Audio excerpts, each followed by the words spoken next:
Namaste. On behalf of Team Dharmaviki, I welcome you all to the sixth session of Dharmaviki Talks, a series of talks on various topics in the Bharatiya Jnana Parampara or the Indian knowledge systems.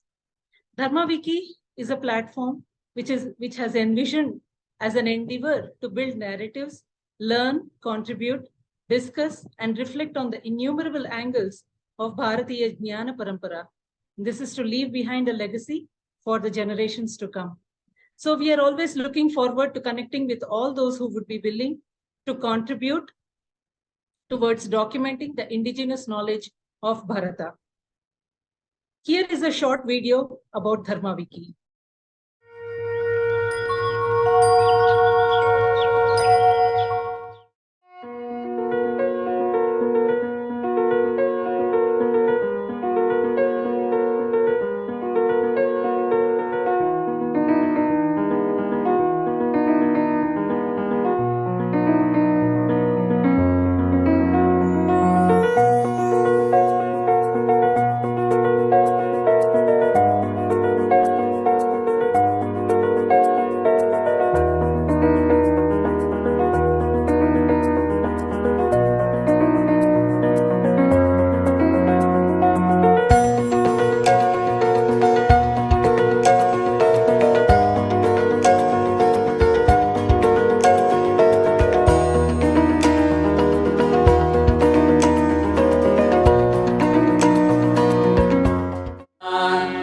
Vayam putramaditeyo vidarta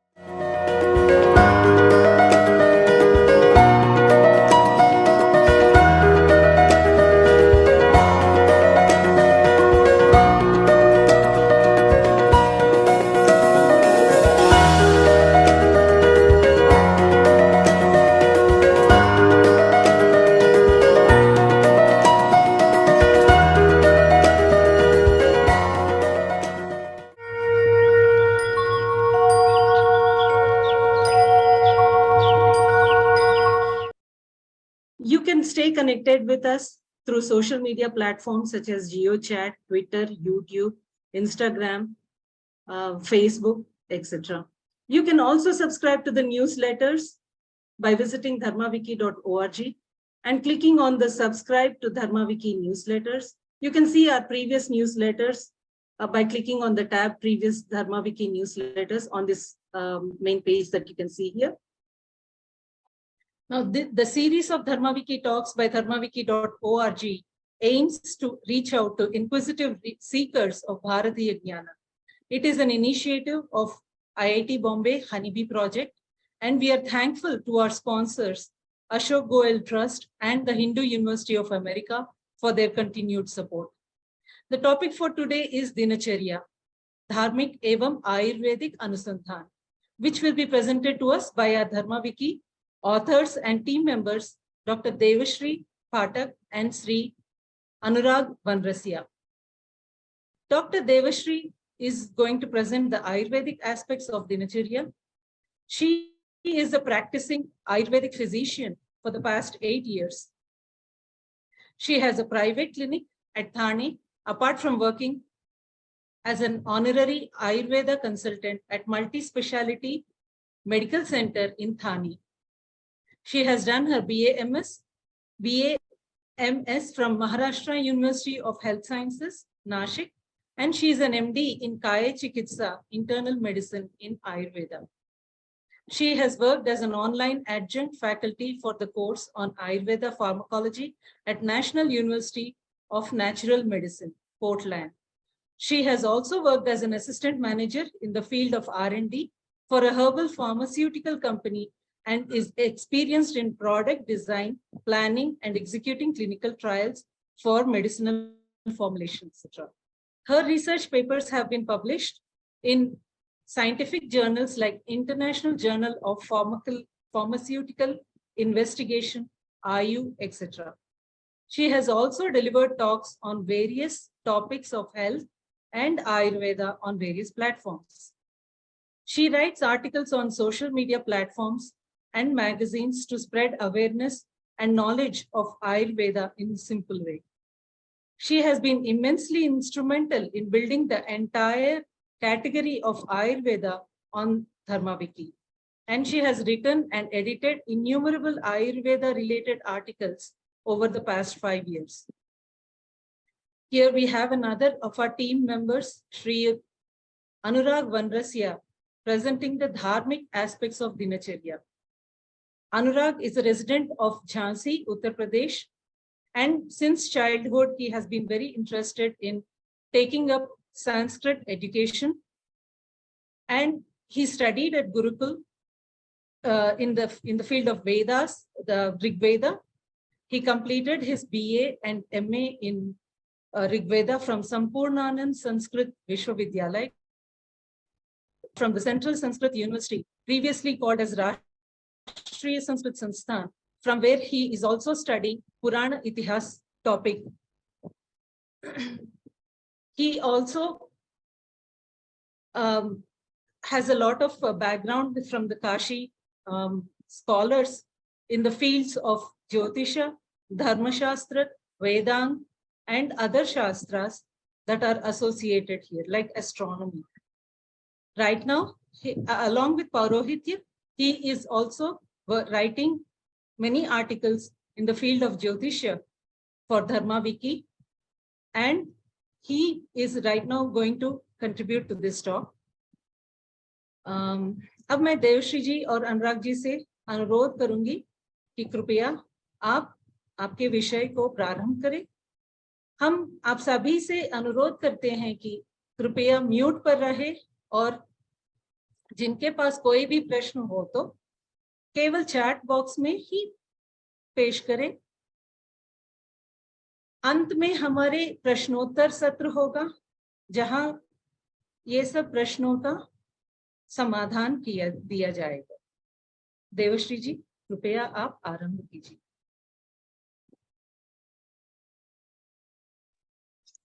नमस्ते, धन्यवाद निश्चला जी इस परिचय के लिए। मैं आप सभी का फिर से स्वागत करती हूँ आज के धर्मविकी टॉक में, जिसका विषय है दिनचर्या, धार्मिक एवं आयुर्वेदिक अनुसंधान। तो सबसे पहले हम ये देखते हैं कि दिनचर्या मतलब क्या है।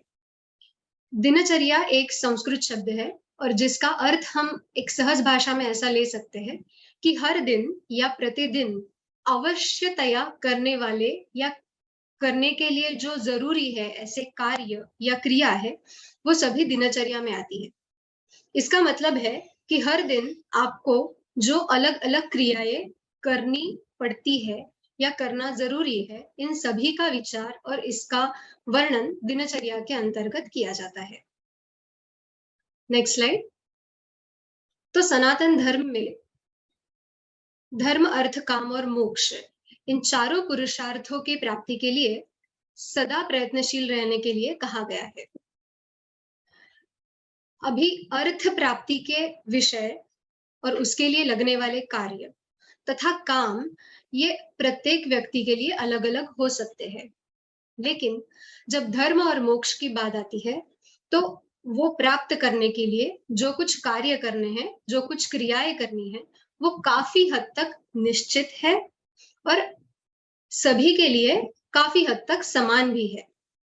इसीलिए इन दोनों की प्राप्ति के लिए नित्य और हर दिन या प्रतिदिन जो कार्य हर व्यक्ति ने करना जरूरी है, उन सभी का जो वर्णन आया है, वो दिनचर्या के धार्मिक अंश के अंतर्गत हम कर सकते हैं। अब ये जो चार पुरुषार्थ है, धर्म, अर्थ, काम और मोक्ष, ये हम तभी पा सकते हैं जब हमारा स्वास्थ्य अच्छा हो, क्योंकि तभी हम इन सभी को पाने के लिए आवश्यक जो प्रयत्न है वो अच्छी तरीके से, जैसा कहा है उस तरीके से कर सकते हैं। वो सब करने के लिए हम समर्थ हो सकते हैं और इसीलिए इस स्वास्थ्य का रक्षण करने के लिए जो क्रियाएं जरूरी है वो भी हमें प्रतिदिन करनी पड़ती है या प्रतिदिन करना जरूरी है। इन सभी विषयों का जो विचार है वो दिनचर्या के आयुर्वेदिक अंश के अंतर्गत किया जाता है। तो इसीलिए आज के विषय में हम दिनचर्या के धार्मिक और उसी के साथ आयुर्वेदिक जो विचार है उसके बारे में देखेंगे। दिनचर्या के आयुर्वेदिक जो विषय है वो ऐसे है कि इसमें हम ऐसा देखेंगे कि दिनचर्या है क्या, इस दिनचर्या की आवश्यकता क्या है और इसमें जो कुछ क्रियाएं कही गई है आयुर्वेदिक संहिताओं में, उन सभी का विषय विवरण आज हम इस धर्मविकी टॉक में जानने की कोशिश करेंगे। इसके अंतर्गत सुबह उठने से लेकर रात सोने तक जो कुछ क्रियाएं करना आवश्यक है, इन सभी की जानकारी हम लेने की कोशिश करेंगे। देखा जाए तो ये सभी विषय बहुत बड़े हैं। इन सभी पे विस्तृत विवरण आज के जो समय की मर्यादा है उसमें शायद नहीं हो पाएगा, लेकिन उसका थोड़ा सा एक झलक आपको हम बता पाए और उसके बारे में जानकारी दे पाए, इसकी हम जरूर कोशिश करेंगे। इन सभी के आर्टिकल्स dharmawiki.org वेबसाइट पर उपलब्ध है, तो जो इन विषयों को अधिक विस्तार में जानना चाहते हैं वो हमारी dharmawiki.org इस वेबसाइट को जरूर देखें। Next slide. तो अभी हम पहले देखते हैं कि दिनचर्या है क्या। हमने देखा कि हर दिन या प्रतिदिन करने के लिए आवश्यक जो क्रियाएं हैं, जो कार्य है, वो दिनचर्या के अंतर्गत आते हैं। अगर उसको हम इंग्लिश में ट्रांसलेट करें तो डेली या रूटीन लाइफस्टाइल, ऐसे हम इसे कह सकते हैं। आजकल हम देखते हैं कि जो व्याधियां या बीमारियां हमें दिखती है, उसमें काफी बीमारियां ये गलत जीवन शैली के वजह से होती है। तो अगर ऐसी बीमारियों को हमें प्रतिबंध करना है और हमारी स्वास्थ्य की रक्षा करनी है, तो हमें एक जो आयुर्वेद संहिताओं में बताई गई है, इसी दिनचर्या का पालन करना जरूरी पड़ता है। तो आयुर्वेद में इसका विषय क्यों हुआ है, इसका विचार क्यों किया गया है, ये अगर हम जानने जाए तो सबसे पहले हम ये देखेंगे कि आयुर्वेद है क्या। तो आयुर्वेद एक ऐसा शास्त्र है जिसमें आपके आयु के लिए सुखकर क्या है, दुखकर क्या है, हितकर क्या है, अहितकर क्या है, ये सभी विषयों के बारे में बताया गया है। इसीलिए आयुर्वेद का जो प्रमुख प्रयोजन है या उद्देश्य है, वो है किसी भी व्यक्ति के आयु का पालन करना। अगर आयु का पालन करना है तो उसमें दो महत्वपूर्ण विभाग आते हैं। एक जो होता है वो आतुर अवस्था प्राप्त होने के बाद, यानी कि कोई बीमारी होने के बाद कैसे पालन करना है, और दूसरा जो भाग होता है कि अगर कोई बीमारी ना हो, कोई व्यक्ति स्वस्थ हो, तो इसका यह स्वास्थ्य रक्षण करने के लिए उसने क्या क्या करना चाहिए। अगर आतुर पालन ये विषय देखें तो उसमें विविध बीमारियों की, व्याधियों की चिकित्सा हमें संहिताओं में मिलती है, अलग अलग दवाइयों की जानकारी है, और इसी के साथ इसमें जो कोई पथ्य पालन की जरूरी है, ये सब बातें आती है। लेकिन अगर बीमारी नहीं है और वो ना हो ऐसी हमारी इच्छा हो, तो स्वास्थ्य रक्षण के लिए कोई भी स्वस्थ व्यक्ति ने कौन कौन से उपाय करने चाहिए, इसके अंतर्गत जो कुछ विषय आए हैं आयुर्वेद में, उसे कहा जाता है स्वस्थ वृत्त। और इसी के अंतर्गत एक मुख्य विषय है दिनचर्या का। तो यह दिनचर्या का आयुर्वेद संहिताओं के अंतर्गत स्थान है। स्वस्थ व्यक्ति के स्वास्थ्य के रक्षण के लिए जो कुछ कार्य दिन भर में व्यक्ति ने करने चाहिए, उसे कहा गया है दिनचर्या। और इसी के अंडर, यानी कि प्रिवेंटिव हेल्थ केयर, ये जो आयुर्वेद का एक विशेष भाग है, उसी के अंतर्गत दिनचर्या का वर्णन किया गया है। इसीलिए जो कोई स्वस्थ है और ये स्वास्थ्य रक्षण करना चाहते हैं, उन्होंने दिनचर्या का पालन जरूर करना चाहिए। Next slide please. तो इसका वैज्ञानिक कुछ आधार है क्या? अगर हम देखें तो आयुर्वेद एक शास्त्र है, वो दर्शन शास्त्रों पे आधारित है। इन सभी में एक विशिष्ट सिद्धांत देखा गया है, उसे कहते हैं लोक पुरुष सामान्य सिद्धांत। लोक मतलब निसर्ग है और पुरुष यानी व्यक्ति है। तो ऐसा कहा गया है कि निसर्ग और व्यक्ति ये जुड़े हुए हैं। जो कोई बदलाव निसर्ग में हो या काल में हो, वैसे उसी के वजह से, प्रभाव से बदलाव ये व्यक्ति के अंतर्गत होते हैं। अभी काल जो है वो अपरिहार्य है, उसे हम बदल नहीं सकते हैं। लेकिन अगर पता है कि इस काल के वजह से शरीर में होने वाले जो कुछ बदलाव है वो किस प्रकार के हैं, तो इन बदलावों को नियंत्रित करने के लिए कुछ विशिष्ट क्रिया हम कर सकते हैं, ऐसा आयुर्वेद ऋषि मुनियों ने जाना था। और इसी के आधार पर दिनचर्या का विचार किया गया है। दिनचर्या के साथ ऋतुचर्या का भी विचार आयुर्वेद में आता है। और जैसे हर ऋतु में, उस ऋतु में जब भी बाहर जो सूरज, चांद, बारिश, हवा, इन सभी के वजह से जो कुछ परिणमन या बदलाव शरीर में आते हैं, उसी को हम कहीं ना कहीं जोड़ सकते हैं दिन के अलग अलग प्रहरों से। और यही हम सामने जो आपको दिख रही है तस्वीर, उसमें आप देख सकते हैं कि दिन के और रात के 3-3 भाग किए गए हैं और हर एक भाग को एक ऋतु से जोड़ा हुआ है।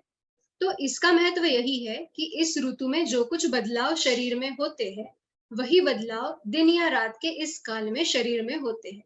उसी प्रकार के दोषों की स्थिति होती है और ये जो दोष है, जो वात पित्त कफ दोष है, वही आपके शरीर की सारी क्रिया नियंत्रित करते हैं तथा स्वास्थ्य की भी रक्षा करते हैं। इसीलिए इसी का आधार लेकर दिनचर्या के विषय बताए गए। Next slide. तो अभी ये कौन-कौन सी क्रियाएं ऋषि मुनियों ने बताई थी कि जिस वजह से या जिनके करने से हम काल के परिणाम, शरीर में होने वाले बदलावों को नियंत्रण कर सकते हैं, रोक सकते हैं या हमें जैसे चाहिए उस तरीके से शरीर में दोषों की स्थिति रख सकते हैं। तो उसमें सबसे पहले जो विषय आता है वो है प्रातः उत्थान का, यानी सुबह कितने बजे उठना चाहिए, कब उठना चाहिए और क्यों उठना चाहिए। तो ये जो समय बताया है सुबह उठने का, उसे कहा गया है ब्राह्म मुहूर्त। तो इसके बारे में जानकारी जो आई है वो ब्राह्म मुहूर्त इस विषय के अंतर्गत हम जान पाएंगे। ब्राह्म मुहूर्त के बाद में जो विचार आया है दिनचर्या में वो है शौच विधि का। शौच विधि यह शुद्धि का एक प्रकार है। तो शरीर की शुद्धि यानी कि डेली क्लींजिंग प्रोसीजर्स जो कुछ है वो जो विशिष्ट क्रम में करनी चाहिए, कौन कौन सी करनी चाहिए, ये सभी के बारे में जो वर्णन है वो शौच विधि के अंतर्गत आता है। शौच और शुद्धि के बाद में ही प्रतिदिन के बल की रक्षा करने के लिए और बल की वृद्धि करने के लिए जो जो क्रियाएं करना आवश्यक है उनका विचार आता है।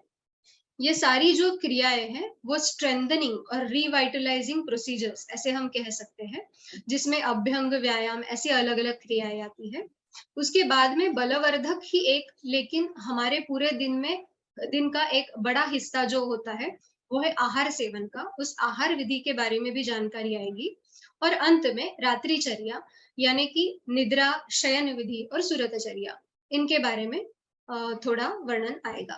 तो ये सारे विषय हम दिनचर्या के आयुर्वेदिक भाग के अंतर्गत विचार करेंगे। Next slide. तो अभी दिनचर्या के धार्मिक अंश क्या है और इसमें क्या क्या आता है, इनमें क्या विषय है, इन सब के बारे में हम अनुराग जी से जानेंगे। अनुराग जी। सर्वप्रथम यहाँ उपस्थित सभी को यथायोग्य अभिवादन। हमने श्री देवश्री जी के द्वारा आयुर्वेदीय दिनचर्या के कुछ अंशों को जाना और क्यों आयुर्वेदीय दिनचर्या आवश्यक है। अब वही दिनचर्या का धर्म से क्या संबंध है, यहाँ हम उसको जानने का प्रयत्न करेंगे। जैसा कि दिनचर्या शब्द से ही स्पष्ट है, दिनयान चरितुम योग्या दिनचर्या। दिन अर्थात प्रतिदिन, चर्या अर्थात आचरण। आचरण का जीवनचर्या में महत्वपूर्ण भूमिका रही है। जैसा कि स्मृति शास्त्र में कहा गया है, आचाराल लभते आयु। आचरण की शुद्धता, पवित्रता होने से मनुष्य पूर्ण आयु को प्राप्त करता है।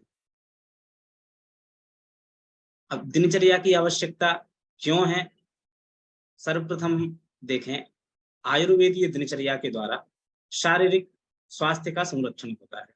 वहीं यदि अंतःकरण की शुद्धि, मनोनिग्रह, आत्मनियंत्रण आदि जो आंतरिक शुद्धता, पवित्रता है, वह हमें धार्मिक दिनचर्या के द्वारा प्राप्त होती है। शारीरिक ज्वर, कुष्ठ आदि रोगों की निवृत्ति आयुर्वेद के द्वारा संभव है। वहीं मानसिक अनारोग्य, काम, क्रोध आदि इन रोगों की निवृत्ति धार्मिक दिनचर्या के द्वारा संभव है। दिनचर्या में धार्मिक भावनाओं का समावेश महत्वपूर्ण है, क्योंकि जिस प्रकार की भावनाएं होती हैं तदनुसार ही मन एवं मस्तिष्क का विकास होता है और उसी के द्वारा व्याधि, दुर्व्यसन एवं मनोविकृति नष्ट होती है। अब हम दिनचर्या के कौन कौन से अंग हैं और दिनचर्या में क्या क्या करना चाहिए, संक्षिप्त रूप में उसको देखेंगे। आगामी स्लाइड प्लीज। तो ब्राह्म मुहूर्ते उत्तिष्ठेत, ब्रह्म मुहूर्त में जागरण, शौचाचार का पालन, प्रातः स्नान, तर्पण, श्राद्धादि, तिलक, प्राणायाम, संध्या वंदन, देव पूजन, अतिथि पूजन, भूतबली, वेदाभ्यास, व्यवहार, आजीविका एवं रात्रि शयन पर्यंत समस्त दिनचर्या के अंगों को धर्ममय बनाते हुए, और यदि गृहस्थ आश्रम में स्थित हैं तो सुरतचर्या का पालन भी दिनचर्या के अंतर्गत, धार्मिक दिनचर्या के अंतर्गत प्रस्तुत किया जाएगा। दिनचर्या के विषय विभाग क्या क्या हैं, कैसे कालक्रमानुसार उनका विभाग किया गया है, उसको देखते हैं।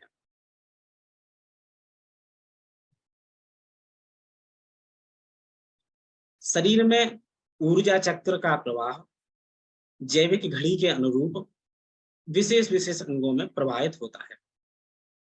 तदनुसार व्यवहार करने से उन अंगों में श्रेष्ठता, ऊर्जा का स्वरूप प्रतिपादित संभव है, किंतु वही तदनुसार आचरण हमारे ऋषि मुनियों के द्वारा ही धार्मिक दिनचर्या में प्रतिबद्धित किया गया है। सूर्य की गति के अनुरूप प्रातः जागरण से लेकर के समस्त प्राकृतिक दिनचर्या का ही समावेश ऋषियों ने प्रतिपादित किया है, जिसके कुछ अंग इस प्रकार हैं। काल की विभाग दृष्टि से देखें तो प्रातः काल का जो कृत्य है वह ब्रह्म मुहूर्त में उत्थान, कर दर्शन, भूमि वंदन, दैव चिंतन, अभिवादन, शौच विधि, स्नान, परिधान, संध्या वंदन और स्वाध्याय। वहीं मध्याह्न कालिक कृत्यों में पूजा विधान, पंचमहायज्ञ, भोजन विधि और जीविकोपार्जन, एवं सायंकालिक कृत्यों में सायं संध्या, योग साधन, आहार सेवन, रात्रिचर्या। काल विभाग से इन 3 कालों में दिनचर्या को विभक्त किया गया है, किंतु संपूर्ण 24 घंटात्मक दिनचर्या 4 भागों में विभक्त है। वो 4 भाग कौन कौन से हैं? निद्रा हेतु 6 घंटात्मक काल, आजीविका हेतु 6 घंटात्मक काल, एवं योग साधन, अध्यात्म, परमात्म प्राप्ति हेतु 6 घंटात्मक का काल। वहीं शौच विधि, स्नान, आहार आदि सेवन के लिए 6 घंटात्मक काल विनियोग। इस प्रकार से 6-6 घंटात्मक काल के स्वरूप में 4 भागों में दिनचर्या को विभक्त किया गया है। जो दिनचर्या का प्रथम सोपान है ब्रह्म मुहूर्त, उसके बारे में देखते हैं तो संपूर्ण अहोरात्र में, अहोरात्र अर्थात दिन और रात में 30 मुहूर्त होते हैं। रात्रि का जो 14वां मुहूर्त है उसकी ब्रह्म मुहूर्त संज्ञा है। सूर्यस्योदयतः पूर्वो मुहूर्तो रौद्र उच्यते, ब्राह्मो मुहूर्तस्तत्पूर्वः मुहूर्तो घटिकाद्वयम्।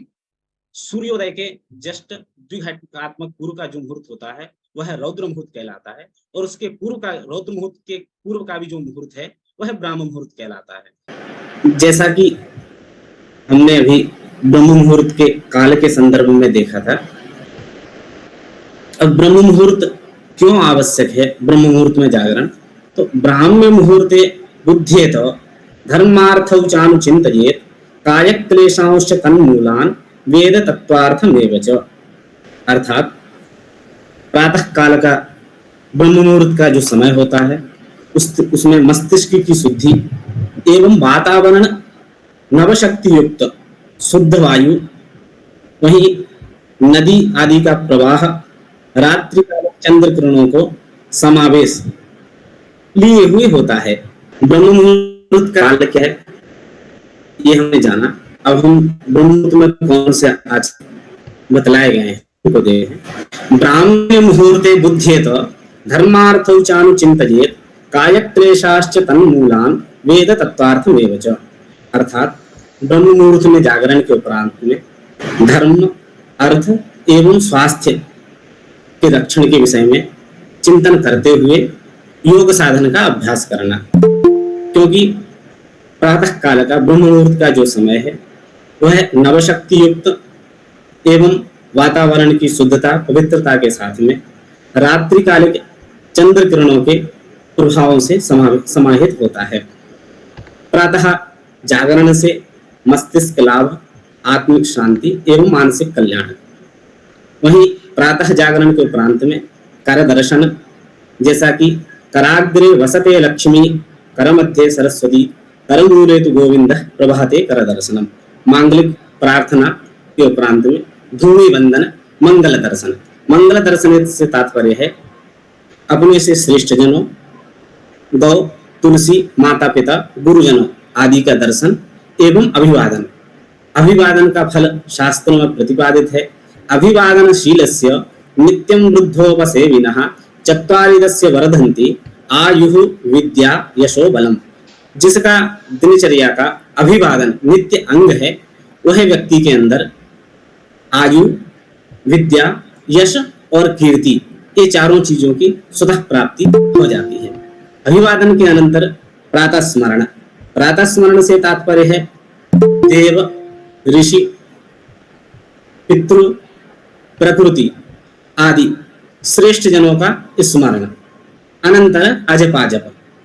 अजपाजप एक ऐसी क्रिया है जो स्वतः श्वास और प्रश्वास स्वरूप में मंत्रात्मक जप इस क्रिया में समाहित होता है। षट्शतानि दिवारात्रौ सहस्राण्येक विंशतिः एतत् संख्यात्मकं मंत्रं जीवो जपति सर्वदा। 21,600 यह प्रति दिवस अहोरात्र की श्वास प्रश्वास संख्या है। इस प्रत्येक श्वास प्रश्वास में सोहम इस मंत्र का जपोच्चारण करते हुए संपूर्ण अहोरात्र धर्ममय बनाना, योग साधन में उपयुक्त करवाना, यही अजपाजप इस क्रिया का प्रयोजन है।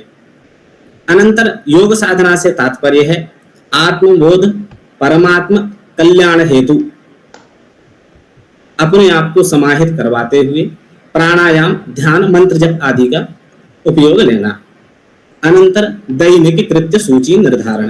प्रातः काल ही हमें निर्धारित कर लेना चाहिए आज के दिन में धर्म के कौन कौन से कार्य करने होंगे, वहीं अर्थोपार्जन के लिए क्या करना होगा, और स्वास्थ्य संबंधी यदि कुछ अनारोग्य है तो उसके लिए उचित वैद्य से अब क्या परामर्श लेना चाहिए इत्यादि। यह संपूर्ण दिवस की सूची ही भी ब्रह्म मुहूर्त में सुनिश्चित कर लेना चाहिए।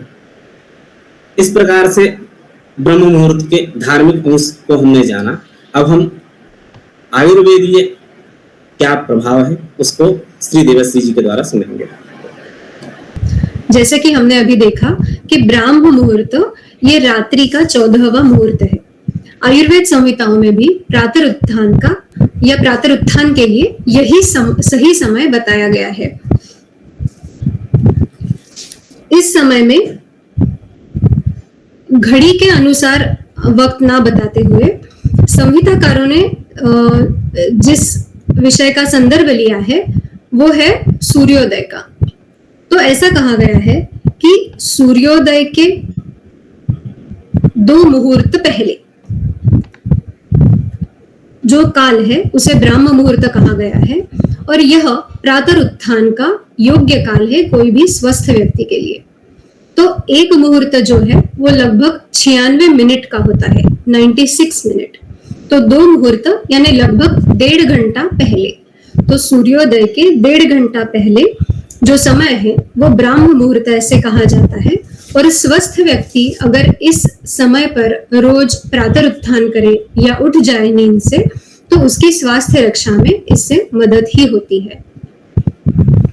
अभी हर प्रांत अनुसार इस समय में थोड़ा बदलाव आ सकता है, क्योंकि सूर्योदय का समय ये हर अलग अलग प्रांत में अलग अलग हो सकता है। तो इसीलिए सूर्योदय इस घटना को लेकर उसके पहले 1.5 घंटा इस तरीके से अगर हम हमारी जगह में जो ब्राह्म मुहूर्त है उसे निश्चित कर पाए, तो अगर आप स्वस्थ है तो आपको इसी तरीके से स्वस्थ रहने के लिए इस समय उठना ये अधिक लाभदायक लगता है या कहा जाता है। अभी इस समय उठना क्यों है, लेकिन ये स्वास्थ्य की रक्षा के लिए क्यों आवश्यक है, ऐसे क्यों बताया है, ये अगर हम देखने की कोशिश करें तो ये जो ब्राह्म मुहूर्त का समय है, जो सूर्योदय के पहले का 1.5 घंटे का काल है, वो समय अगर आपने पहले की जो हमने घड़ी की तस्वीर आपको दिखाई थी अगर उसे याद हो, तो ये जो समय था यह हेमंत ऋतु से हम जोड़ सकते हैं। तो सृष्टि में जो हेमंत ऋतु होता है तब बाहर का जो निसर्ग है उसमें जो कुछ चंद्र, सूर्य, वायु इनकी गति होती है, उसका प्रभाव शरीर पर जब पड़ता है तो वो प्रभाव ऐसा होता है कि सारे दोष ये समावस्था में होते हैं और शरीर का बल भी उत्तम होता है। तो अगर आप इस समय में उठते हैं नींद से तो आपके शरीर का बल अच्छा है, आपके सारे दोष समान अवस्था में है और उसी के साथ शरीर में वायु की प्रधानता होती है। शरीर में जो कुछ मल जम जाते हैं उसे बाहर निकालने में जिसकी जरूरत पड़ती है वो हमारे शरीर की एनर्जी या ऊर्जा है, वो है वायु या वात दोष। तो जब निसर्ग में ही इस अधिक प्रमाण पर ये उपलब्ध हो तो शरीर में भी वो उसी तरीके से होता है और फिर ये मल विसर्जन जैसी जो क्रियाएं हैं उसमें आसानी से सारी चीजें हो जाती है और ये सब होता है, तभी शरीर का बल भी वैसे ही टिकाया जाता है। और इसीलिए अगर आप इस समय में उठते हैं तो स्वस्थ व्यक्ति इस समय उठने के बाद मल विसर्जन आदि उसकी जो क्रियाएं हैं वो सुलभता से हो सकती है, शरीर में हल्कापन आता है, बल की रक्षा होती है, मन और शरीर का उत्साहवर्धन इस समय उठने पर होता है। इसीलिए प्रातरुत्थान का जो योग्य समय है यह ब्राह्म मुहूर्त बताया गया है। लेकिन ये भी ध्यान में रखना चाहिए कि यह समय स्वस्थ व्यक्ति के लिए बताया गया है। अगर आप कोई बीमारी से ग्रस्त हो, अगर आप आतुर हो, कोई व्याधि आपको हो चुकी है तो शायद आपके लिए यह योग्य मुहूर्त नहीं है। तो आपके शरीर में उस काल में, उस समय में जो कुछ दोषों की अवस्था है उसको देखकर आपके उत्थान का समय ब्राह्म मुहूर्त से अलग हो सकता है। लेकिन यदि अगर आप स्वस्थ है तो ब्राह्म मुहूर्त ही सुबह उत्थान के लिए सबसे अच्छा और स्वास्थ्य रक्षक समय बताया गया है। Next slide. अभी ब्राह्म मुहूर्त में उत्थान के बाद जो क्रियाएं करनी है उसमें से एक महत्वपूर्ण और आयुर्वेद में बताया गया विशिष्ट भाग है, वो है उषप पान का। अगर इस शब्द को हम देखें तो उषप पान यानी उषा काल में किया जाने वाला पान, ऐसा उसका अर्थ होता है। ब्राह्म मुहूर्त से लेकर सूर्योदय तक का जो कुछ काल है वो उषा काल ऐसे कहा गया है। तो इस काल में पान करना, पान यानी यहाँ पर जो अपेक्षित है वो है जल का पान करना। तो इस समय उठने के बाद अगर आप विशिष्ट मात्रा में जल का पान करते हैं तो वो भी आपकी स्वास्थ्य की रक्षा करने वाला होता है, ऐसे आयुर्वेद में कहा गया है। तो ये कितना पानी पीना है, कैसा पानी पीना है? जो सामान्य पीने का आपका जल है वही पीना है। उसकी जो मात्रा बताई गई है उसका विशिष्ट मान बताया गया है कि वो 8 प्रसृति है। अभी प्रसृति ये पूर्व काल में उपयुक्त जो मान था वो है, मेजरमेंट है। एक प्रसृति ये लगभग 1 अंजलि के जितना होता है। 1 अंजलि यानी 2 हाथ मिलाने के बाद आपके हाथ में जितना जल या कोई भी लिक्विड आप समा सकते हैं वो 1 प्रसृति कहा जाता है। तो इस तरीके से अगर 8 अंजलि आप जल का मान कर ले, ये सबके लिए अलग होगा क्योंकि हर एक के अंजलि का मान या उसमें समाने वाला द्रव्य है वो अलग मान का होगा। तो इस प्रकार हर एक व्यक्ति को उसके लिए जो कुछ 8 प्रसृति जल है वो उषप पान में लेना चाहिए। उसमें से भी अगर 5 अंजलि आप मुख द्वारा मुंह से पीते हैं और बचे हुए 3 अंजलि 3 प्रसृति ये नासा द्वारा ग्रहण करते हैं तो वो आपके लिए और अधिक लाभदायक होता है, ऐसे आयुर्वेदिक संहिता में बताया गया है। Next slide. तो अभी अगर इस समय पे और इस प्रकार से इस मात्रा में हम जल का पान हम यानी स्वस्थ व्यक्ति करते हैं तो उसके क्या लाभ होते हैं, ये बताते वक्त आयुर्वेद संहिताकार ऐसे कहते हैं कि इस प्रकार से उषप पान अगर आप करते हैं तो आपको सभी व्याधियों से रक्षण आपका हो सकता है। उसमें भी विशेष रूप से कान, आपकी नाक, नेत्र और गले की बीमारियां, इन सभी से आप छुटकारा पा सकते हैं या इन सभी को आप दूर रख सकते हैं। इस प्रकार के उषप पान का लाभ यह है कि ये आयु की वृद्धि करने वाला है। प्रतिदिन उषप पान करने वाला स्वस्थ व्यक्ति 100 साल तक की लंबी, निरोगी और दीर्घायु पा सकता है, ऐसे कहा गया है। वैसे देखा जाए तो ये सिर्फ सामान्य जल का ही पान है, लेकिन कौन से विशिष्ट समय में और कितने प्रमाण में, कितनी मात्रा में आप कर रहे हैं, बस इतने बदलाव से ही उसके गुण ये काफी हद तक बढ़ जाते हैं। इसीलिए इस प्रकार का किया गया हुआ जो जलपान है, उष्णपान है, वो आपके शरीर के बल को बढ़ाने वाला है। आपके शरीर में जो कुछ थकावट है उसको कम करने वाला है और वो रसायन जैसा काम करता है। अभी रसायन यानी ऐसा कर्म है, ऐसा द्रव्य है कि जो शरीर में जाके आपके शरीर के सारे इंद्रियों को ताकतवान बना देता है और जो जरा है, जो बुढ़ापा है, उसे रुकाता है या उसको दूर रखता है।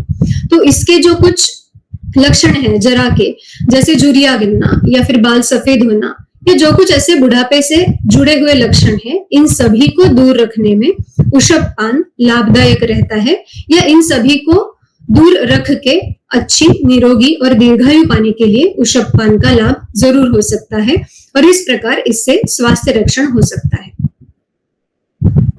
Next slide. तो इसके बाद में जो है शौचाचार का विषय है, इसके बारे में हम पहले अनुराग जी से कुछ विषय जानेंगे। अनुराग जी। जैसा कि शौच शब्द से ही स्पष्ट है, शौच अर्थात शुद्धि, शुद्धिता का आचरण, वही शौचाचार कहलाता है। शास्त्रों में मुख्यतया शौचाचार के दो विभाग किए गए हैं। कौन कौन? बहिरंग शौच और आंतरिक शौच। बहिरंग शौच से तात्पर्य है कुल, अर्थ एवं शरीर। कुल अर्थात जनना शौच, मरणा शौच से जनित जो सूतक है वह कुल अशौच के अंतर्गत आता है। वहीं अर्था शौच से तात्पर्य है पात्रों, पदार्थों एवं जहां स्थित है उस वातावरण की पवित्रता से। अनंतर शारीरिक शौच से तात्पर्य है मल शुद्धि, जो कि स्नान आदि के माध्यम से प्राप्त होती है। आंतरिक शौच से ज्ञानेंद्रिय संबंधी शौच लिया जाता है, जो कि मानस अर्थात मन के द्वारा पवित्र चिंतन करना। वहीं चाक्षुष अर्थात न देखने योग्य वस्तुओं को न देखना, घ्राण्य अर्थात न सूंघने योग्य वस्तुओं को न सूंघना, वाच्य वाणी से कटु एवं अपशब्दों को न बोलना। वहीं स्वाद्य जिह्वा से न भक्षण करने योग्य पदार्थों को न भक्षण करना। यह आंतरिक शौच को दर्शाते हैं। आंतरिक शुद्धि होने से अंतःकरण की पवित्रता एवं आत्मबोध की साधना हेतु मन एवं मस्तिष्क संतुलित हो जाता है।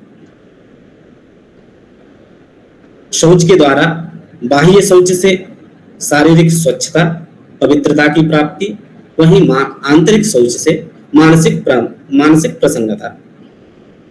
शौचाचार के जो अन्य अंग हैं, स्नान, तिलक धारण आदि, उनको हम आयुर्वेदीय शौच संबंधी अंशों को जानने के बाद में देखेंगे।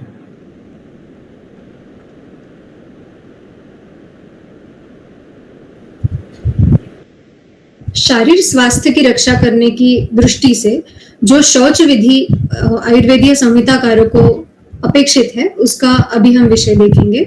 तो शौच विधि इस शब्द को अगर हम जाने तो शौच यानी शुद्धि है। शरीर में जो प्रतिदिन अलग अलग मल की उत्पत्ति होती है, इन सभी मलों का विसर्जन भी शरीर करता है। तो ये मलों का जो विसर्जन है, इस पूरी प्रक्रिया को कहा जाता है शौच विधि। इसमें शरीर की शुद्धि अपेक्षित है। सुबह उठने के बाद ही शौच विधि उसी के बाद तुरंत शुरू होना जरूरी है। तो इस शौच विधि के अंतर्गत शारीरिक स्वास्थ्य रक्षा के लिए जो जो क्रियाएं आती है उसे हम अब देखेंगे। Next slide. तो अगर आप यहां देखें तो हर दिन अगर किसी व्यक्ति का शरीर है तो हर नए दिन के लिए कल का जो शरीर है वो कुछ इस प्रकार का होता है। अभी इस प्रकार का मतलब उसमें कुछ अनावश्यक घटक है जिसे हम मल कहेंगे, जिन्हें बाहर निकाल देना जरूरी है। उसमें कुछ कचरा जमा हुआ है, उसमें घर में दरारें पड़ी हुई है और ये एक पुराना ऐसा दिख रहा है। लेकिन अगर हर दिन एक नई शुरुआत ऐसे अगर हम देखें तो नई शुरुआत के लिए शरीर भी उस तरीके से तैयार होना जरूरी है। तो नए दिन के लिए नया शरीर अगर हमें चाहिए तो हमें एक विशिष्ट क्रम से उसकी पहले शुद्धि करनी पड़ती है। ये शुद्धि क्या है? तो शरीर में जो कल के पाचन से उत्पन्न हुए मल है उनको पहले बाहर निकालना है। स्वस्थ व्यक्ति जब निसर्ग में, सृष्टि में रहता है तो 3 महत्वपूर्ण चीजें वो सृष्टि से लेता है। एक है आहार, दूसरा है जल और तीसरा है प्राणवायु। तो ये 3 चीजें नित्य दिन हम अंदर लेते हैं, उसमें जो हमें जरूरी है उसे रख लेते हैं और उसमें से जो अनावश्यक भाग है उसे कहा जाता है मल और उसे बाहर डाल देते हैं। तो अगर हर दिन आहार, जल और आपके श्वसन से उत्पन्न हुआ जो मल है उसे अगर हम बाहर ना डालें तो क्या होगा? इन मलों की संचिति आपके शरीर में हो जाएगी।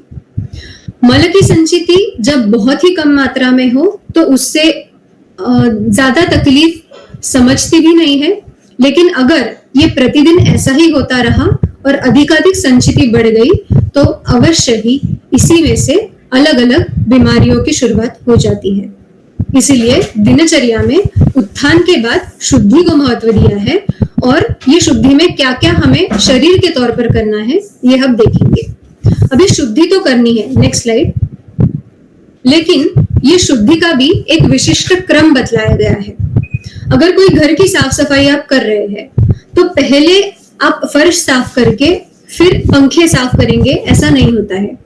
इसके लिए भी एक विशिष्ट क्रम होता है। जो पहले जमा हुआ अनावश्यक भाग है उसे हमें बाहर निकाल देना है।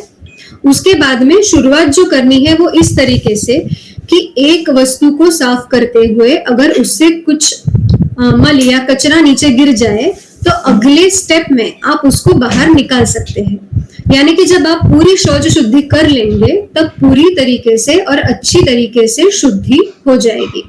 यहाँ पे आप देख सकते हैं कि इसी विशिष्ट क्रम को यहाँ पे दिखाया गया है और इसी प्रकार जैसे बाहर होता है वैसे ही विशिष्ट क्रम से शौच या शुद्धि शरीर के अंदर करना स्वास्थ्य के लिए हितकारक होता है।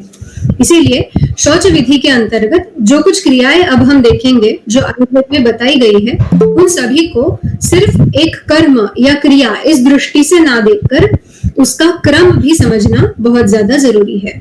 Next slide. तो अभी शौच विधि में सबसे पहला और महत्वपूर्ण जो विभाग है वो है मल शुद्धि का। हमने देखा है कि पहले दिन या पिछले दिन लिया हुआ जो कुछ आहार है, जलपान है, उसका पाचन होने के बाद उसके 2 मल तैयार होते हैं। एक जो है वो मल है और दूसरा जो है वो मूत्र है। ये दोनों का भी विसर्जन सुबह उठने के बाद होना जरूरी है। यही मल शुद्धि कहा जाता है। आजकल देखा जाता है कि मल शुद्धि का यह निश्चित समय नहीं रहा है। तो मल शुद्धि का समय अगर दिन में कभी भी हो तो ये बाकी जो इसके आगे होने वाले शौच विधि के कार्य है वो इस विशिष्ट क्रम से नहीं हो सकते। अतः आप और स्वास्थ्य की रक्षा के लिए और कुछ भी उपाय करो, लेकिन अगर शुद्धि का ये क्रम सही नहीं है तो व्याधि होने की संभावनाएं निश्चित ही बढ़ जाती है और स्वास्थ्य नहीं रहता है। अस्वास्थ्य बनने में बिल्कुल भी देरी नहीं लगती है। तो ये रहा मल शुद्धि के बारे में। ये भी ब्राह्म मुहूर्त या उषक काल में होना जरूरी है क्योंकि तभी मल शुद्धि के लिए आवश्यक जो अपान वात है, अपान वायु है, वो अधिक मात्रा में होता है। शरीर में बल अच्छा होता है। तो बिना बल का उपयोग किए सहजता से, आसानी से इन मलों का शरीर से बाहर निकलना या वो क्रिया हो जाती है। तो बल भी अच्छा रहता है और मल की शुद्धि भी अच्छी तरीके से हो जाती है। उसके बाद में जो विषय है वो है दंत धावन और जिह्वा निर्लेखन। दंत धावन यानी कि आप जिसे टूथ ब्रश करना कहते हैं और जिह्वा निर्लेखन यानी कि टंग स्क्रैपिंग या टंग क्लीनिंग। ये दोनों भी जो क्रियाएं हैं वो मल शुद्धि के बाद में है। ये आप ध्यान से देखिए। तो अगर इस क्रम को आप ठीक से इसका प्रयोग करते हैं तो जो शुद्धि है वो ठीक तरीके से हो सकती है। अभी मलमूत्र के त्याग के बाद जो शुद्धि करनी है वो आपके पाचन तंत्र का जो ऊपर का एंड है वहां के दंत और जिह्वा की बताई गई है। इसके लिए विस्तृत वर्णन आया है संहिताओं में। दंत धावन के लिए आयुर्वेदिक संहिताओं में जिसका वर्णन है वो है विविध वनस्पतियों के काष्ठों का। तो जैसे अर्जुन का काष्ठ है, खदिर का काष्ठ है, करंज का काष्ठ है, इन सभी का टूथब्रश जैसे बनाकर उसका दंत धावन के लिए उपयोग करना कहा गया था। सबसे महत्वपूर्ण विषय यह है कि आयुर्वेद संहिताकार ऐसे कहते हैं कि दंत धावन के लिए जो काष्ठ या चूर्ण आप प्रयोग करते हैं वो कैसा हो, रस में उसका टेस्ट कैसा हो, तो वो कड़वा हो, तीखा हो या फिर कषाय हो, मतलब वो मधुर होना शास्त्रकारों को अपेक्षित नहीं है। फिर भी उनका ऐसा भी कहना है कि ऋतु के अनुसार और उस व्यक्ति के दोषों के अनुसार इसको आप थोड़ा बदल सकते हैं। अलग अलग वनस्पतियों के काष्ठ का अगर दंत धावन के लिए प्रयोग किया जाए तो उसके क्या क्या लाभ होते हैं, यह सभी लाभों का भी विस्तृत वर्णन हमें संहिताओं में मिलता है। लेकिन इसमें अभी सबसे ज्यादा ध्यान में रखने की बात यही है कि हम जो टूथपेस्ट यूज करते हैं वो प्रायः मधुर रस का होता है, लेकिन यानी मीठा होता है। लेकिन आयुर्वेद संहिताकारों को आपके दांतों के स्वास्थ्य की रक्षा करने के लिए जो दंत धावन करना अपेक्षित है उसमें उन्होंने कहा है कि ये मीठा नहीं इस्तेमाल करना है, जो प्रयोग करना है वो कड़वे या तीखे का करना है। तो ये बहुत बड़ा एक भेद है जो संहिताओं में आयुर्वेद में बताया गया है, जो आजकल ज्यादा से ज्यादा किया जाता है। और यही कहीं लिंक है कि जो आजकल दांतों से जुड़ी अलग अलग समस्याएं बहुत ज्यादा मात्रा में हमें दिखती है। दंत धावन के बाद जो विषय है वो जिह्वा निर्लेखन का है। तो जिह्वा निर्लेखन यानी टंग स्क्रैपिंग के लिए अलग अलग धातुओं की पट्टिकाओं का इस्तेमाल करना कहा है।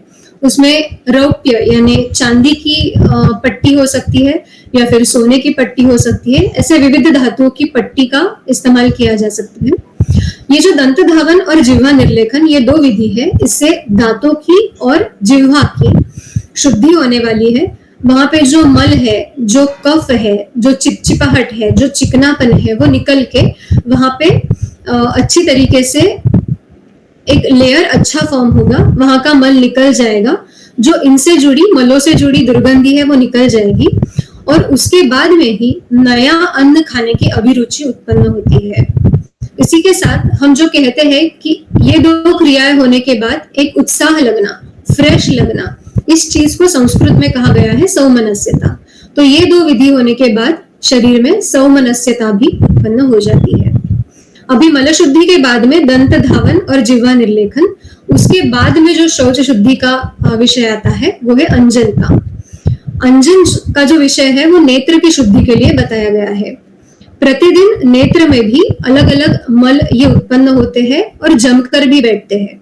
तो अगर इस नेत्र के अंदर जो आपका इंद्रिय है, जिस वजह से आपको दृष्टि है या फिर आपको दिखाई देता है, उसकी अगर आपको रक्षा करनी है, उसके स्वास्थ्य की रक्षा करनी है, तो वहां पे जमा होने वाला जो मल है वो भी हमें निकालना जरूरी है। और वो करने के लिए जो कर्म बताया गया है उसे कहा है अंजन। अंजन ये दंत धावन और जिह्वा निर्लेखन के बाद करना है और ये करने से आंखों की जलन या खुजली कम होती है, वहां पे जमे हुए मल का शोधन होता है, दृष्टि का बलवर्धन होता है, जो आपकी विजन है वो भी इंप्रूव होती है और उसी के साथ टॉलरेंस बढ़ना, यानी कि गर्मी में जाने से, धूप में जाने से आंखों को परेशानी ना होना, तेज हवा लगने से आंखों को परेशानी ना होना, आंखें लाल ना होना, खुजली ना होना, जलन ना होना, ये सारी बातों को आप प्राप्त कर सकते हैं। इसीलिए दृष्टि बलवर्धन के लिए और नेत्र की शुद्धि के लिए दंत धावन और जिह्वा निर्लेखन के बाद में अंजन की क्रिया बताई गई है। अभी अंजन के लिए क्या प्रयोग करना है तो उसे कहा गया है संवीरांजन। हमें पता है कि सूरमा या काजल, इन चीजों का प्रयोग बहुत सालों से हमारे यहाँ पे किया जाता है। तो रोज प्रयोग करने के लिए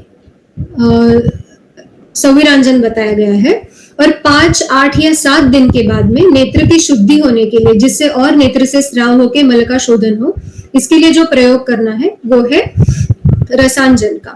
तो ये दोनों अलग अलग द्रव्य है। जो ये करना चाहते हैं वो अपने नजदीक में जो वैद्य है उनसे इसकी जानकारी लेके उसका प्रयोग कर सकते हैं।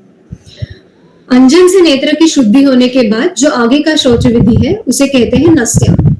नस्यम ये शब्द बतलाता है कि ये नासा द्वारा, आपके नाक के द्वारा किया जाने वाला कोई कर्म है। तो अभी आंखों के मल के शोधन के बाद में नाक में जो रोज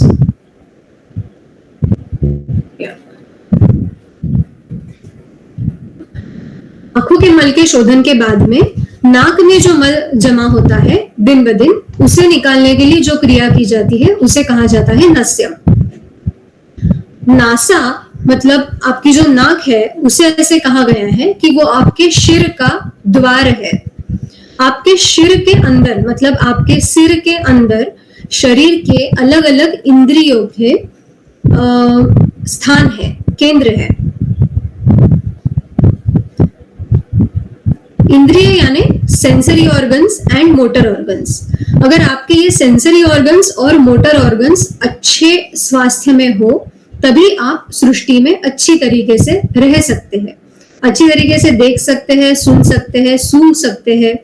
ये सारी चीजें आप कर सकते हैं जब आपके सारे इंद्रिय अच्छे स्वास्थ्य में हो। तो उनका स्वास्थ्य बरकरार रखने के लिए, स्वास्थ्य की रक्षा करने के लिए हमें उनका जो स्थान है जिसे शिर कहा गया है या सिर कहा गया है उस पर काम करना और वहां जमा हुआ जो मल है उसको निकालना, ये दोनों चीजें आवश्यक होती है। इसीलिए कोई भी औषधि तेल, औषधि घी, कभी कभी औषधियों से बनाया हुआ दूध या फिर कोई वनस्पति का रस या काढ़ा, ऐसी अलग अलग वस्तुओं या औषधि द्रव्यों के साथ में उनको नाक में या नासा में डालकर नासा के अंतर्गत जो मल जमा हुए हैं उसे बाहर निकाला जाता है और इसे नस्य ऐसे कहा जाता है। अभी नस्य ये एक पंचकर्मों में से भी एक कर्म है, यानी कि अगर कोई बीमारी हो तो कोई विशिष्ट बीमारी के लिए एक उपचार या एक उपाय, एक ट्रीटमेंट करके भी नस्य दिया जाता है। लेकिन उसके जो अलग अलग भेद है उसमें से जो एक भेद है जिसे कहा जाता है प्रतिवर्ष नस्य, मतलब बहुत कम से कम मात्रा में नाक में औषधि द्रव्य डालना, ये हम रोज कर सकते हैं और इसीलिए इस भेद को दिनचर्या के अंतर्गत हम देखते हैं। तो ये नस्य से ऐसा होगा कि नासा में और उसी के साथ आपकी गर्दन और सिर, इन सभी में जो मलों की संचिति हुई है उन सभी मलों को बाहर निकालने का काम होकर इस पूरे भाग की शुद्धि हमें मिल सकती है। तो ये नस्य कैसा करना है, किस द्रव्य से करना है, क्योंकि ये द्रव्य हर व्यक्ति के लिए अलग भी हो सकता है। जो सामान्यतः प्रयोग किया जाता है उसे कहा जाता है अणुतैलम। तो अणुतैलम ऐसा जो एक आपको ऑयल मिलता है उसके अगर 2-2 बूंद आप दोनों नासा में नित्य या प्रतिदिन डाले तो वो आपका दिनचर्या के अंतर्गत होने वाला नस्य ऐसा कहा जा सकता है। तो अभी हमने देखा कि मलशुद्धि, दंत धावन, जिह्वा निर्लेखन, उसके बाद में अंजन और नस्य से नासा के मल के शोधन के बाद आगे शौच विधि क्या है ये हम देखेंगे। तो नस्य यानी नाक में द्रव्य डाल के वहां से मल निकालने के बाद जो शौच विधि होता है उसे कहते हैं गंडूश। गंडूश एक संस्कृत शब्द है जिसका अर्थ है कि आपके मुंह में मुंह भरकर कोई औषधि द्रव्य या दूध या तेल को भरकर रखना। कुछ काल तक आपका मुंह बंद रखकर इस द्रव्य को मुंह में भरकर रखना, इसे गंडूश कहा जाता है।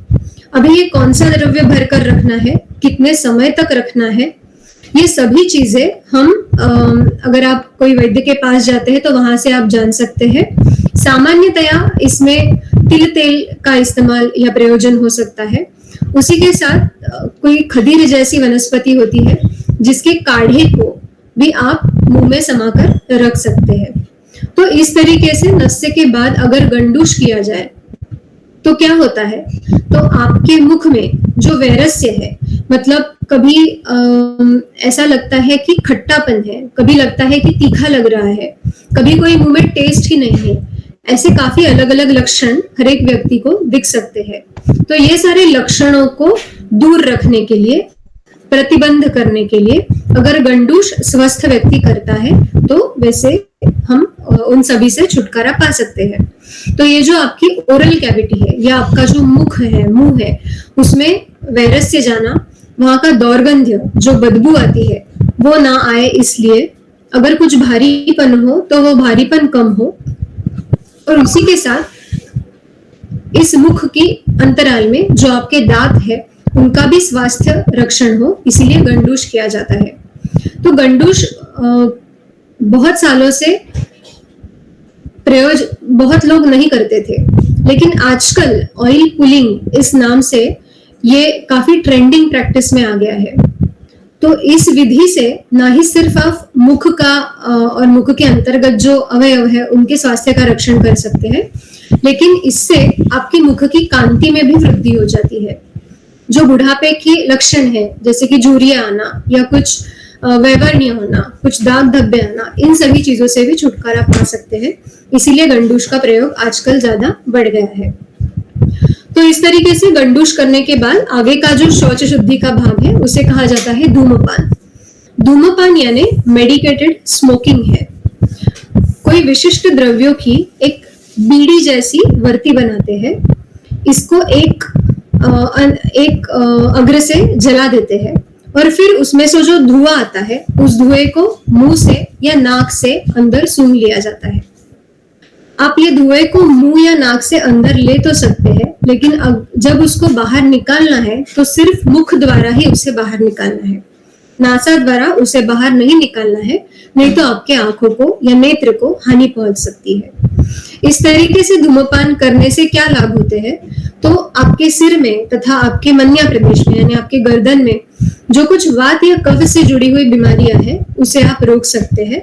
इसमें स्पॉन्डिलोसिस जैसी भी काफी व्याधियां आ सकती है, या गर्दन जखड़ाहट जो है वो भी आ सकती है। इन सभी से आप छुटकारा पा सकते हैं। इसके अंतर्गत जो कोई इंद्रिय है उनके बल का वर्धन होता है। आपके जो दांत है उनमें अगर दुख है, दर्द है तो वो भी कम होता है। मुख में अगर दुर्गंध है तो वो भी कम होता है। अगर आवाज में कुछ खराबी है तो वो भी ठीक होती है। और उसी के साथ बालों के स्वास्थ्य के लिए भी इसे अच्छा कहा गया है। तो इस तरीके से धूमपान की बारे में हमने जानकारी ली। इसके बारे में काफी वर्णन है, जैसे कि ये धूमपान के लिए जो बीड़ी बनानी है वो कैसे बनानी है, कितनी लंबी होनी चाहिए, वो कितने बार धूम लेना है, कितने बार छोड़ना है। तो ये सारे जो विषय है ये आप वैद्य के पास से जान सकते हैं। उसके बाद जो विषय है वो है तांबुल सेवन का।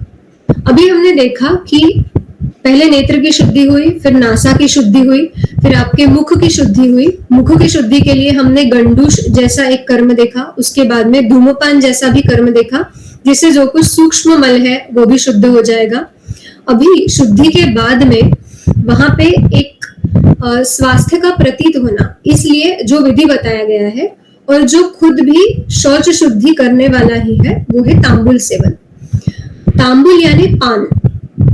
पान जो खाया जाता है वो इन विधि के बाद में खाने का प्रयोग या निर्देश किया गया है, लेकिन इसके अंदर, इस पान के अंदर जो मसाला है वो नहीं है कि जो आप खाने के बाद में पान खाते हैं वैसा है। तो यहाँ पे पान के अंदर कुछ सुगंधी औषधि द्रव्य जैसे कपूर हो या फिर लौंग हो या फिर इलायची हो या लता कस्तूरी या कंकोल हो, तो ये अलग अलग सुगंधी द्रव्य इस पान के अंदर डालकर उसे खाना है। ये करने से क्या होता है कि आपके मुख की शुद्धि तो होती है, लेकिन उसमें से सुगंध की उत्पत्ति होती है, मुख की त्वचा अच्छी होती है, उसका स्वास्थ्य अच्छा रहता है, आपकी आवाज अच्छी रहती है, और जो जिह्वेंद्रिय है मतलब जहां से आप कोई भी स्वाद ले सकते हैं उसकी शुद्धि हो जाती है। यानी कि इसके बाद में आप जो कुछ आहार सेवन करेंगे उसका जो सही रस है वो आप जान पाएंगे।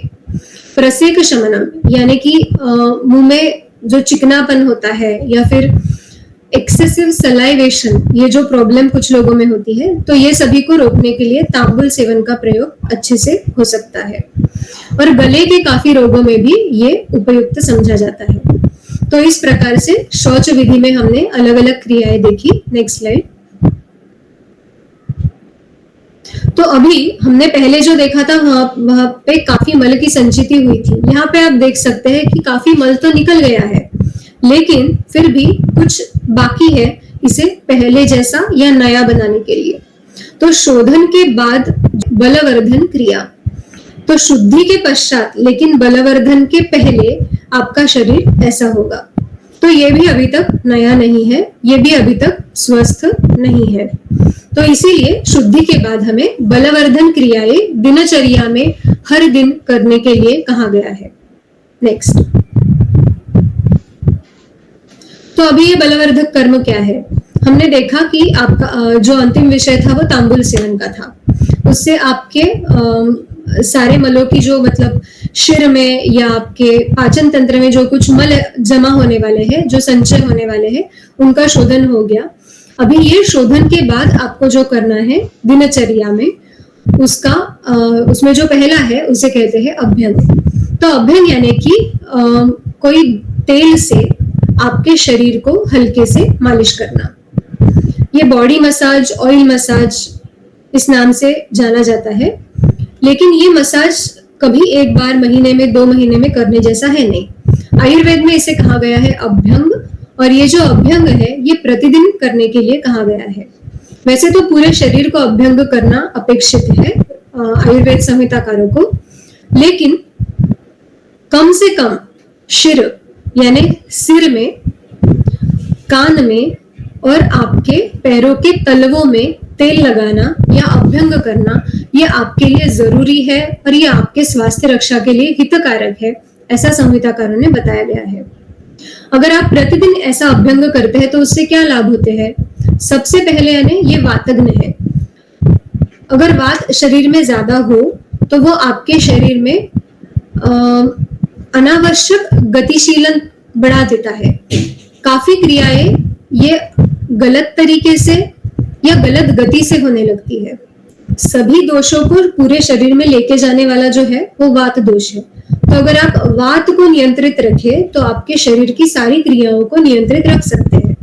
इसीलिए अभ्यंग का जो कर्म है वो वातग्न है, यानी कि आपके शरीर के वात को संतुलित रखने में ये आपको मदद करता है। उसी के साथ जरा को दूर रखने वाला है। जरा यानी बुढ़ापा है। तो अगर अभ्यंग आप नित्य करेंगे तो आपके शरीर में जो धातु है, जिन धातुओं से आपका शरीर बना हुआ है, उसमें बल अच्छा बना हुआ रहता है और इसीलिए बुढ़ापा जल्दी नहीं आता है। थकावट जल्दी नहीं महसूस होती है। शरीर के सारे धातु अच्छी तरीके से पुष्ट हो जाने से आपकी ताकत बढ़ी रहती है। और अभ्यंग का एक बहुत अच्छा लाभ ऐसा है कि इससे आपकी दृष्टि यानी आपके नेत्र का स्वास्थ्य अच्छा रहता है। यह आपकी आयु की रक्षा करने वाला है, आयु को बढ़ाने वाला है और उसी के साथ साथ अच्छी निद्रा का जनन करने वाला है। तो अगर अभ्यंग करते हैं तो उससे आपकी निद्रा भी शांत रहेगी और सम्यक रहेगी, ऐसा आप पा सकते हैं।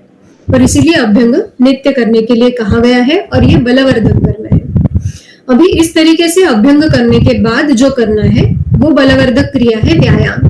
तो व्यायाम तो आप सभी जानते हैं कि क्या होता है, लेकिन सबसे महत्वपूर्ण भाग यही है कि आयुर्वेद को अपेक्षित जो व्यायाम है वो इस तरीके की शारीरिक क्रिया होना जरूरी है, जो शारीरिक क्रिया आपके शरीर में स्थैर्य को उत्पन्न करने वाली होगी और उसी के साथ बल को वर्धन करने वाली होगी।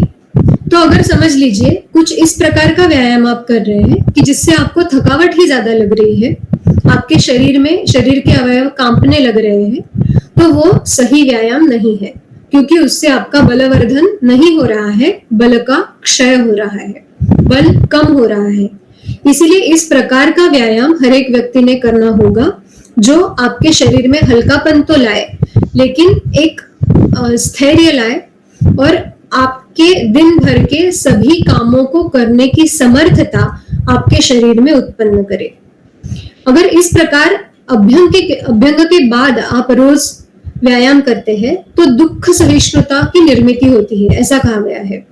दुख सहिष्णुता यानी कोई भी जो आपको दुख देने वाले घटक है आपके आजू बाजू वातावरण में, उन सभी से आपको परेशानी नहीं होती है, जिसे हम स्ट्रेंथ और टॉलरेंस कहते हैं।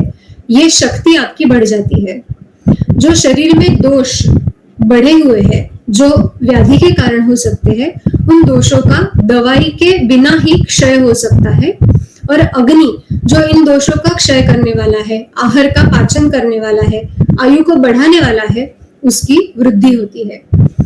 इसीलिए व्यायाम को परम आरोग्यकर ऐसे कहा गया है, लेकिन ये उसी के साथ आयासजनक भी होना चाहिए। हम ऐसे जानते हैं कि सेडेंटरी लाइफस्टाइल, शरीर को बिल्कुल भी कष्ट ना करने से काफी बीमारियां आजकल हम देखते हैं।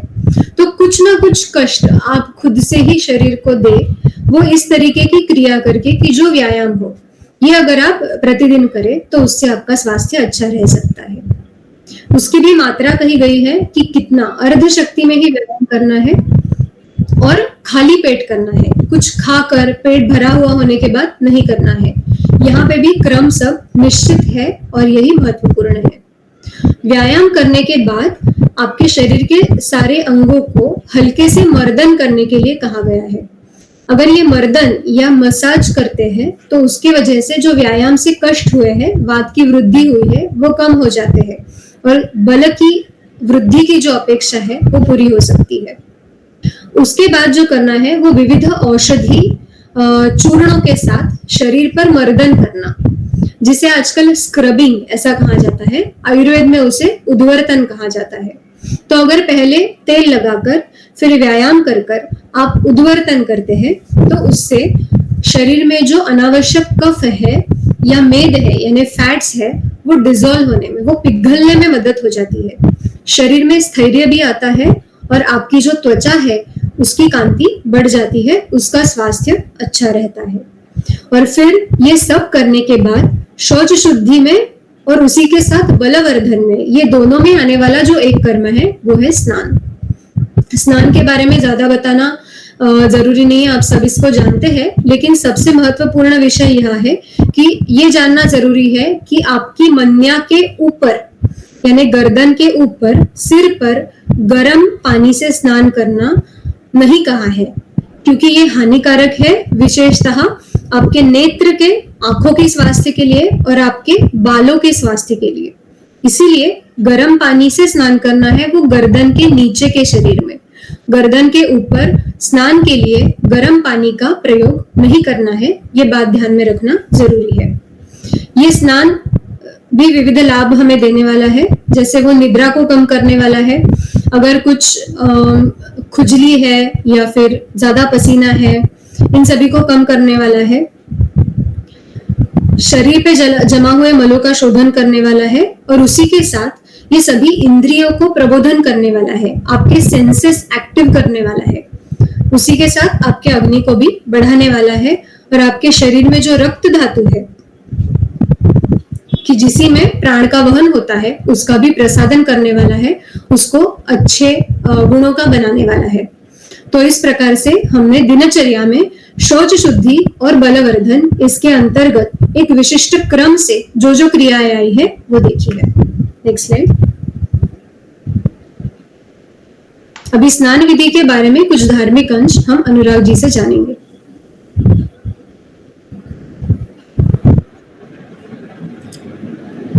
अभी हमने शौचाचार संबंधी आयुर्वेदीय अंशों को देखा।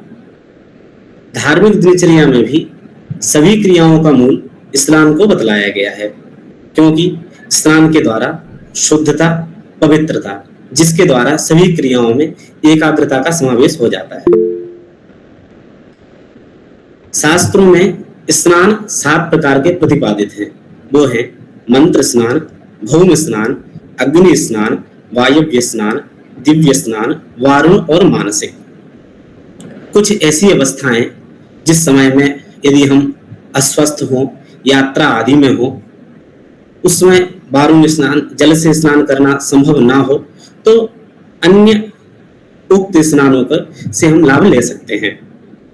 स्नान हमारी शारीरिक आवश्यकता के साथ साथ में आध्यात्मिक आवश्यकता भी है।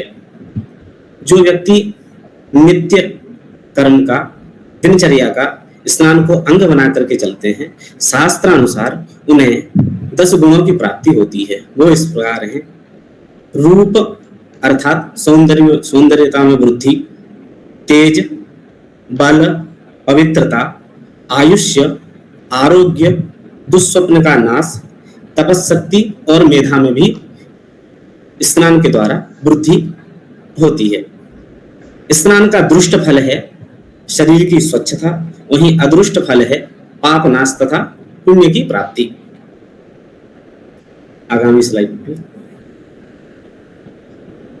स्नान के अनंतर दिनचर्या का अंग है तिलक भस्म धारण। स्नानं दानं तपो होमो देवता पितृकर्म च तत्सर्वं निष्फलं याति ललाटे तिलकम मना। स्नान, दान, तप, होम, देवकर्म, पितृकर्म सभी क्रियाएं निष्फल हो जाती यदि ललाट में तिलक अथवा भस्म विद्यमान ना हो तो। ऐसा क्यों? क्योंकि तिलक धारण करने के द्वारा कार्यों के प्रति एकाग्रता में वृद्धि होती है। उसके पीछे का विज्ञान है। भ्रुकुटी और मस्तक के मध्य में आज्ञा चक्र होता है।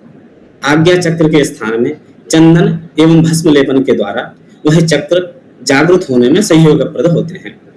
इसी प्रकार कंठ में विशुद्धि चक्र, हृदय में अनाहत, नाभि स्थान में मणिपुर आदि स्थानों में भी चंदन भस्म लेपन से तत्त चक्रों में जागृति होती है। भारतीय परंपरा में संप्रदाय भेद से भस्म एवं तिलक धारण के कुछ भेद इस प्रकार से हैं, जैसा कि इस छाया चित्र में देख सकते हैं। ऊपर की ओर जो आकृति स्वरूप में प्रथम आकृति दिखाई दे रही है उसको ऊर्ध्व पुंड्र संज्ञा से प्रतिपादित किया जाता है। वहीं 3 समान रेखाएं दिखाई दे रही हैं वह त्रिपुंड्र कहलाता है एवं मध्य में जो गोलाकार बिंदु है वह तिलक संज्ञा से प्रतिपादित है। पूर्व में जो हमने 7 प्रकार के स्नान सुने उसमें एक यह भस्म स्नान भी प्रतिपादित है। यदि हम अस्वस्थ हैं, सिर दर्द है, आंख में दर्द है, इनके कारण से यदि हम स्नान आदि नहीं कर पा रहे हैं उस समय भस्म एवं चंदन लेपन करने से स्नान का कार्य भी पूर्ण हो जाता है। साथ में वर्णों में निखार, मानसिक उल्लास, दुर्गंध का नाश। इस प्रकार से स्वास्थ्य के लिए भी तिलक एवं भस्म धारण लाभप्रद है। वहीं संक्रामक रोगों का नाशक भी कहा गया है। आगामी स्लाइड। नित्य कर्म का स्नानोपरांत अंग है संध्योपासन। जैसा कि संध्या शब्द से ही स्पष्ट है, सम्यक ध्यायते इति संध्या। जिस काल में मानसिक एकाग्रता का समावेश हो और हम अच्छे से ध्यान करने की स्थिति में हो उस काल को उपासना काल अथवा संध्या काल कहा गया है।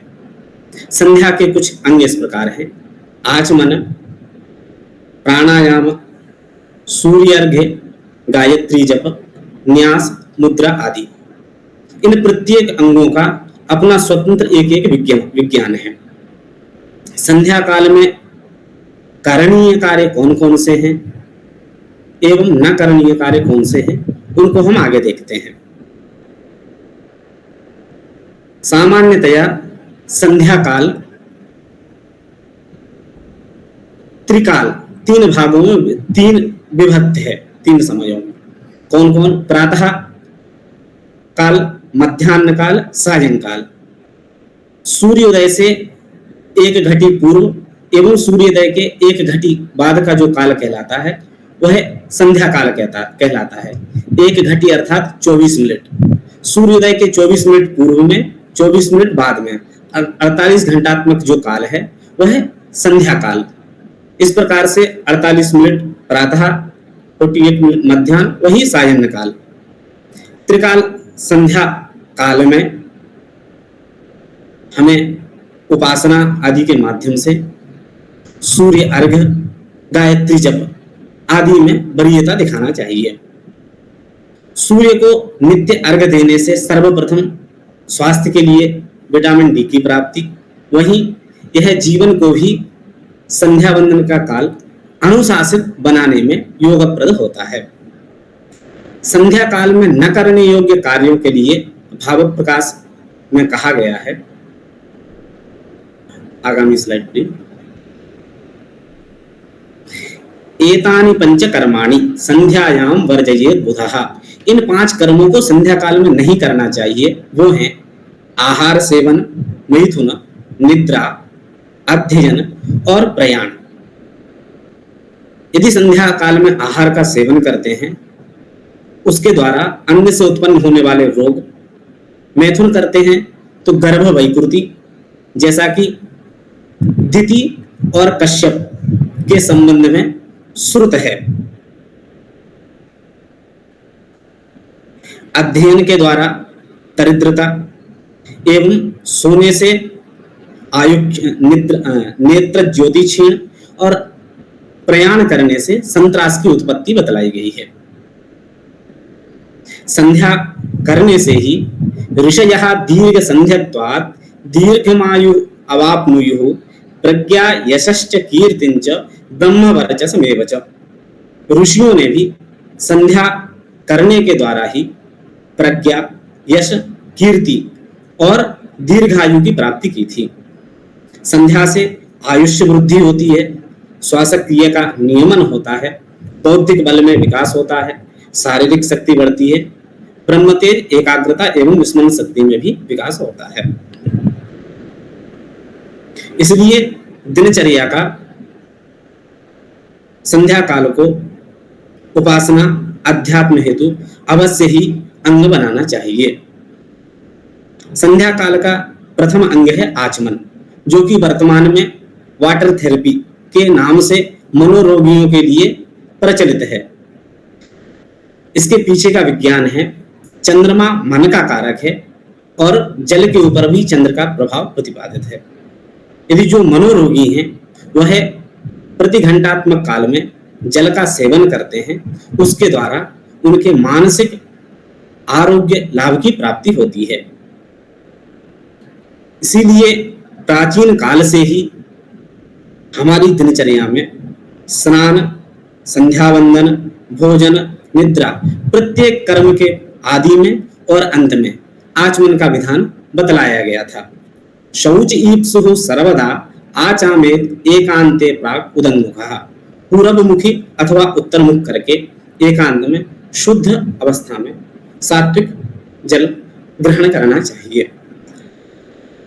आचमन आंतरिक शुद्धता को दर्शाता है, क्योंकि पानी ज्ञानात्मक कार्य क्षमता का वहन करता है, जिसके द्वारा वाणी, मन एवं अंतःकरण की शुद्धि होती है और पवित्र कार्यों के प्रति मन उन्मुख हो जाता है। आचमन के अनंतर अंग है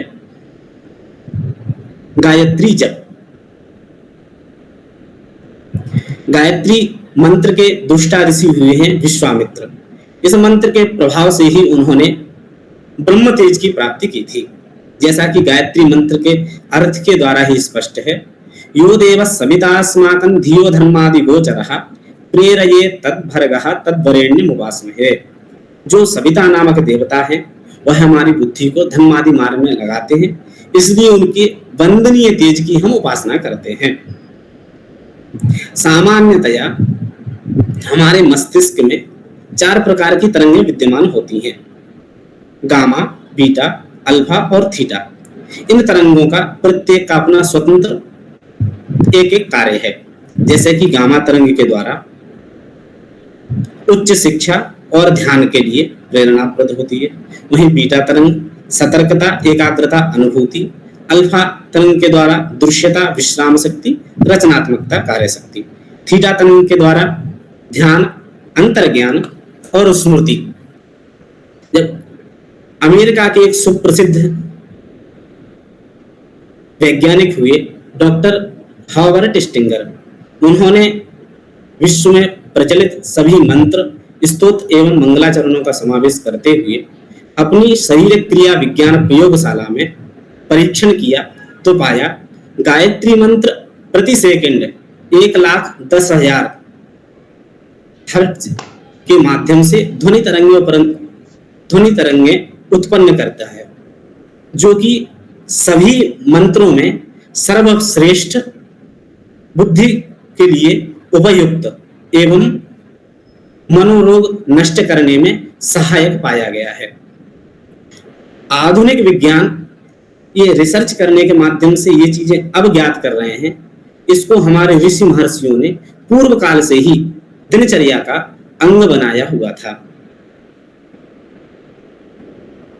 आगामी स्लाइड में हम देखते हैं तो भारतीय सुप्रसिद्ध वैज्ञानिक डॉक्टर रमा जयसुंदर, उनके द्वारा शोध किया गया तो पाया मंत्र को पढ़ना, सुनना, बोलना और ध्यान लगाना, इन चारों क्रियाओं के द्वारा मस्तिष्क में अलग अलग प्रभाव होता है। जैसा कि इन छाया चित्रों के माध्यम से हम रक्त की आकृति के द्वारा जान सकते हैं। मंत्र के प्रभाव से मानसिक एकाग्रता, चिंता और अवसाद का कम होना, न्यूरोसिस नामक बीमारी से छुटकारा एवं ध्यान एकाग्रता के प्रति प्रेरित करते हैं। इसलिए संध्या वंदन में मंत्रोपासना के उपरांत में पुनः योग साधना की ओर देखते हैं। योग साधना शब्द से तात्पर्य है यहाँ ध्यान, मंत्र जप। योग मुख्यतया योग साधन आत्मबोध के लिए उपयोग किया जाता है और योगाभ्यास शरीर की पुष्टि के लिए, जैसा कि हमने पूर्व में ही व्यायाम संबंधी, योगाभ्यास संबंधी विषय को श्री देवश्री जी के द्वारा सुन लिया था। अब यहाँ पर जो योग साधन बतलाया जा रहा है वह अध्यात्म के लिए किस प्रकार से ध्यान, मंत्र जप, आंतरिक आत्मबोध के द्वारा अंतःकरण की शुद्धि में प्रयोग किया जा सके। शास्त्रों में योग साधन के लिए 4 प्रमुख काल उपयुक्त बतलाए हैं। वो हैं सर्वप्रथम ब्रह्म मुहूर्त का काल, अनंतर प्रातः संध्या वंदन काल, मध्याह्न संध्या वंदन काल एवं सायं संध्या वंदन काल। इन 4 कालों में योग साधन अवश्य ही करना चाहिए। योग साधन में अंग समाविष्ट होता है प्राणायाम, जो कि रेचक, कुंभक एवं पूरक प्रमुख इन 3 रूपों में विभक्त है। श्री पातंजल योग सूत्र में आचार्य पतंजलि कहते हैं, श्वास प्रश्वासयोः गतिर्विच्छेदः प्राणायामः। आगामी स्लाइड प्लीज। प्राणवायु को अंदर लेना, बाहर छोड़ना, श्वास क्रिया के ऊपर नियमन स्थापित करना, यही प्राणायाम की महत्वपूर्ण भूमिका को दर्शाता है। प्राणायाम के द्वारा रक्त संचरण, एकाग्रता, स्मरण शक्ति, मनःशांति एवं तनाव मुक्ति, सौंदर्य विवर्धन, शारीरिक विकास एवं व्यक्तित्व का विकास पाया जाता है। इस प्रकार से संध्या वंदन के अंगों के उपरांत में अब हम पूजा विधान के बारे में जानते हैं। जैसा कि योग शास्त्र यम, नियम, आसन आदि के माध्यम से समाधि पर्यंत की स्थिति को बतलाता है, उसी क्रम को पूजा विधान में भी बतलाया गया है। पूजा कोटि समम स्तोत्रम, स्तोत्र कोटि समो जपः, जप कोटि समो ध्यानम, ध्यान कोटि समो लयः। पूजा केवल फूल चढ़ाना, देवता का अर्चन करना मात्र नहीं है, ये एक क्रमशः सीढ़ी है लय पर्यंत की स्थिति को प्रेरित करने के लिए। सकाम कर्म से निष्काम कर्म की ओर किस प्रकार से अपने आप को प्रेरित कर सकते हैं और पूजा विधि के माध्यम से चित्त शुद्धि को कैसे हम पवित्र कर सकते हैं। पूतन जायते इति पूजा, सर्वप्रथम देवता अर्चन, यह एक क्रम हो गया। अनंतर अर्चन के उपरांत में जो क्रियाएं हमने प्रत्यक्ष की थी उन्हीं का स्तवन रूप में, स्तुति रूप में, मानसिक स्तोत्र पाठ से क्रियाओं को करना मानसिक स्वरूप से, वह द्वितीय क्रम हुआ स्तोत्र पाठ। पूजा की अपेक्षा स्तोत्र और महत्वपूर्ण हुआ। स्तोत्र पाठ से अधिक है जप। स्तोत्र पाठ में वाचिक शब्द के ऊपर अधिक ध्यान केंद्रित होता है, वहीं मंत्र जप में मानसिकता, मन के द्वारा ही ईश्वर का निरंतर चिंतन, अनंतर ध्यान। ध्यान में जो अभी तक मंत्र का जप हुआ हो रहा था, ध्यान में वह जप का भी समापन हो गया। केवल एक आकार को ध्यान करते हुए आकृति स्वरूप का ध्यान लगाना, जैसा कि ध्यान निर्विषयम मनः, अर्थात मन को निर्विषय बना देना, वह ध्यान है। ध्यान के उपरांत की जो स्थिति है वह है लय। लय अर्थात जीव भाव का त्याग करके आत्म भाव में एक रूपता को स्थापित करना।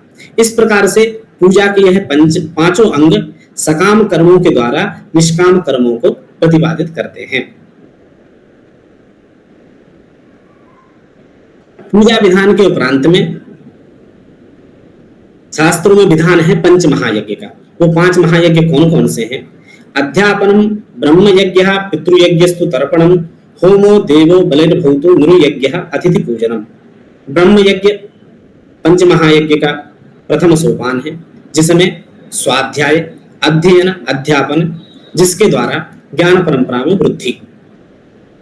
पंच महायज्ञों का विधान त्रिविध ऋणों से मुक्ति के लिए बतलाया गया है। वो 3 ऋण होते हैं, देव ऋण, पितृ ऋण, ऋषि ऋण। ऋषि प्रोक्त जो भी आचरण है एवं उनके द्वारा प्रणीत जो ग्रंथ हैं, उन ग्रंथों को पढ़ने के उपरांत में वैसा आचरण करना, यह ब्रह्म यज्ञ के द्वारा प्रतिपादित है। देव यज्ञ, जिसमें देवताओं को हवि प्रदान किया जाता है यज्ञ के माध्यम से, उसके द्वारा पर्यावरण की शुद्धि एवं वृष्टि, जिसके द्वारा धान्य की प्राप्ति। अनंतर तृतीय अंग है मनुष्य यज्ञ, जिसमें अतिथि सत्कार एवं समाज के प्रति अपने दायित्व का निर्वहन। पितृयज्ञ से तात्पर्य है तर्पण एवं श्राद्ध, जिससे पितृ शांति। भूत यज्ञ सभी पशु पक्षियों जीवों के ऊपर दया एवं पर्यावरण की रक्षा। यह पंच महायज्ञ नित्य जीवन में जो पंचसूराजनित पाप होते हैं, झाड़ू लगाने से, खाना बनाने से आदि आदि पापों की निवृत्ति में सहायक होते हैं। वहीं त्रिविध ऋणों से मुक्ति एवं प्रकृति, समाज और स्वयं मनुष्य को ऊर्जावान बनाने में सहयोगप्रद होते हैं। आगामी स्लाइड प्लीज। पंच महायज्ञ के उपरांत में भोजन विधि का विधान शास्त्रों में प्रतिपादित है। भोजन विधि से तात्पर्य है सर्वप्रथम त्रिविध आहार। वो त्रिविध आहार कौन कौन से हैं, कौन से गुणों से समाविष्ट होते हैं, इसको श्रीमद् भगवद गीता में कहा गया है। आयु सत्व बलारोग्य सुख प्रीति विवर्धनाः रस्या स्निग्धा स्थिरा हृदया आहारा सात्विक प्रियाः। रसमय, स्निग्ध और स्वास्थ्यप्रद जो आहार है वह सात्विक गुण युक्त होता है। उस आहार का सेवन करने से स्वास्थ्य लाभ, सुख एवं संतृप्ति की प्राप्ति, जिसके द्वारा आयु में वृद्धि होती है। एवं रजोगुण आहार, रजोगुण युक्त जो आहार है वह है कट्वम्ल लवणात्युष्ण तीक्ष्ण वृक्ष विदायिनः आहारम राजसस्येष्टा दुख शोकामय प्रदाः। अत्यधिक तीखा, खट्टा, नमकीन, इस प्रकार का जो आहार है वह रजोगुण युक्त होता है। ऐसा आहार सेवन करने से दुख, शोक तथा रोगों की उत्पत्ति। एवं तृतीय तमोगुण युक्त जो आहार है वह है यातयामं गत रसम पूति पर्युषितं च यत उच्छिष्टम अपि चामेध्यम भोजनं तामसप्रियम। अर्थात भोजन करने के 2-3 घंटे पूर्व में ही निर्माण कर लिया गया हो, स्वादहीन हो अथवा उच्छिष्ट हो, ऐसा आहार तमोगुण युक्त बतलाया गया है, जिसके सेवन करने से निद्रा एवं क्लेश आदि की प्राप्ति। इसलिए भोजन विधि में सात्विक आहार को ही ग्रहण करना चाहिए। सात्विक गुण युक्त आहार के अतिरिक्त पंच शुद्धि का भी विधान है। वो 5 शुद्धि इस प्रकार से हैं: अन्न शुद्धि, भाव शुद्धि, क्षेत्र शुद्धि, काल शुद्धि एवं द्रव्य शुद्धि। अन्न शुद्धि से तात्पर्य है किस प्रकार से द्वारा आनीत अन्न है। अन्न जैसा होगा उसी के आधार पर मनोमय कोश का निर्माण होगा, उसी के आधार पर विज्ञान एवं ज्ञानमय कोश निर्धारित होगा। इसलिए अन्न शुद्धि की महत्वपूर्ण भूमिका है। अन्न शुद्धि के उपरांत में भाव शुद्धि। जिस व्यक्ति के द्वारा भोजन निर्माण किया जा रहा है उनके भोजन पकाते समय किस प्रकार के भाव हैं और जो उस भोजन को ग्रहण कर रहे हैं वह किस प्रकार के भावों को समाविष्ट करते हुए भोजन को स्वीकार कर रहे हैं, वह भाव शुद्धि को दर्शाता है। अनंतर क्षेत्र शुद्धि।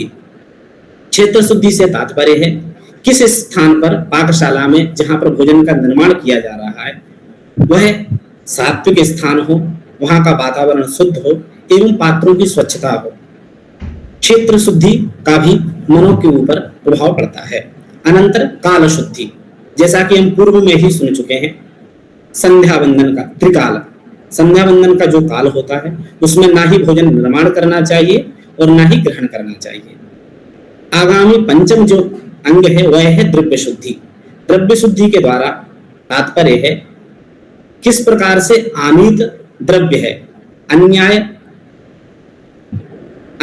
आदि अनाचार पूर्वक जो द्रव्य लाया गया होगा, यदि उसके द्वारा क्रय किया गया अन्न है तो उसका भी दुष्प्रभाव हमारी मनस्थिति के ऊपर अवश्य ही पड़ता है।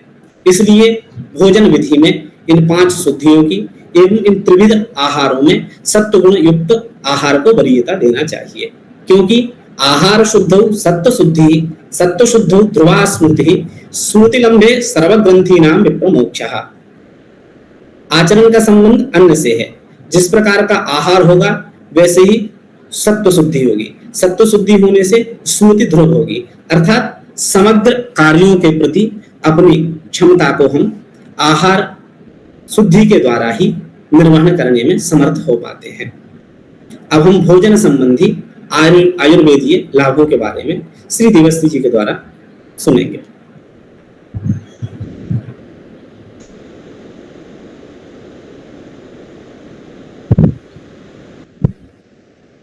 तो आयुर्वेदिक दिनचर्या के अंतर्गत अब जो एक प्रमुख विषय है वो है आहार सेवन का। आहार सेवन इस विषय में आयुर्वेद में बहुत ही विस्तृत वर्णन आता है, लेकिन दिनचर्या के अंतर्गत जब हम आहार का विषय देखते हैं तब हमें इतना जानना जरूरी है कि अगर स्वस्थ व्यक्ति ने कुछ आहार लेना है तो वो कैसा होना चाहिए और इस तरीके से वो आहार लेने की जरूरत या आवश्यकता क्या होगी। Next slide please.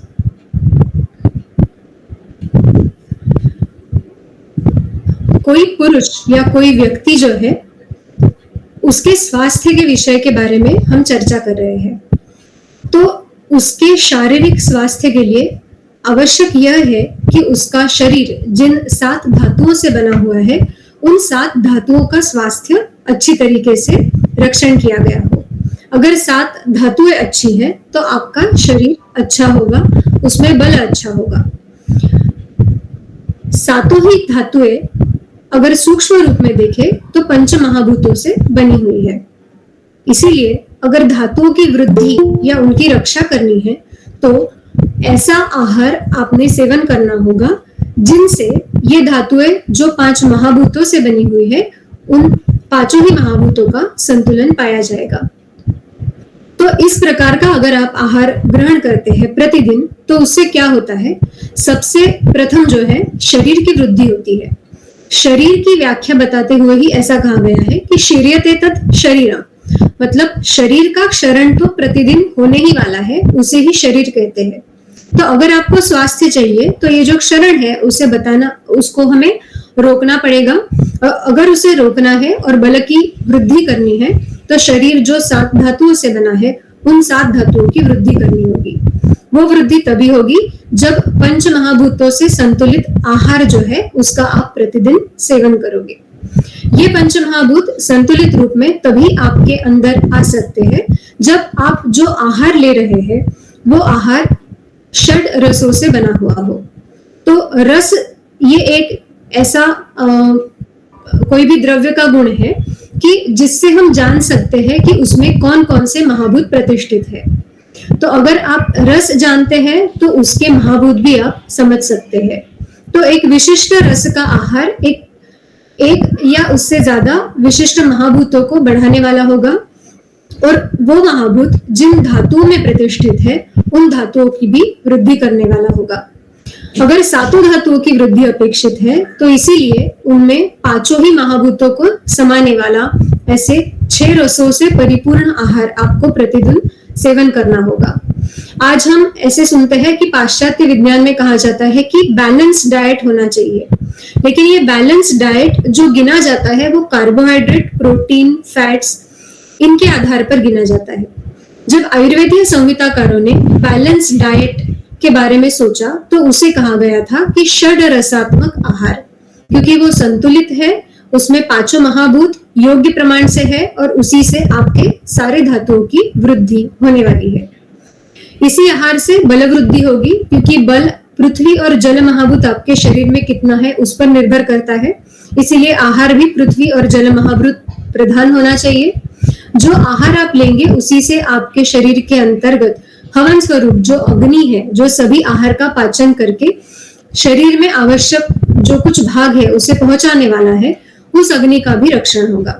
इसीलिए जो अग्नि बढ़ाए, अग्नि को संतुलित रखे, ऐसा आहार लेना चाहिए। और अगर आपकी कोई विशिष्ट प्रकृति हो, उस प्रकृति के आधार पे कुछ दोष आपके शरीर में ज्यादा हो, तो उसको संतुलित रखने वाला, उनको थोड़ा कम रखने वाला, इस प्रकार का आहार आपको चुनना होगा, जो आपके प्रकृति के अनुसार होगा, जो आपके लिए पथ्यकारक होगा।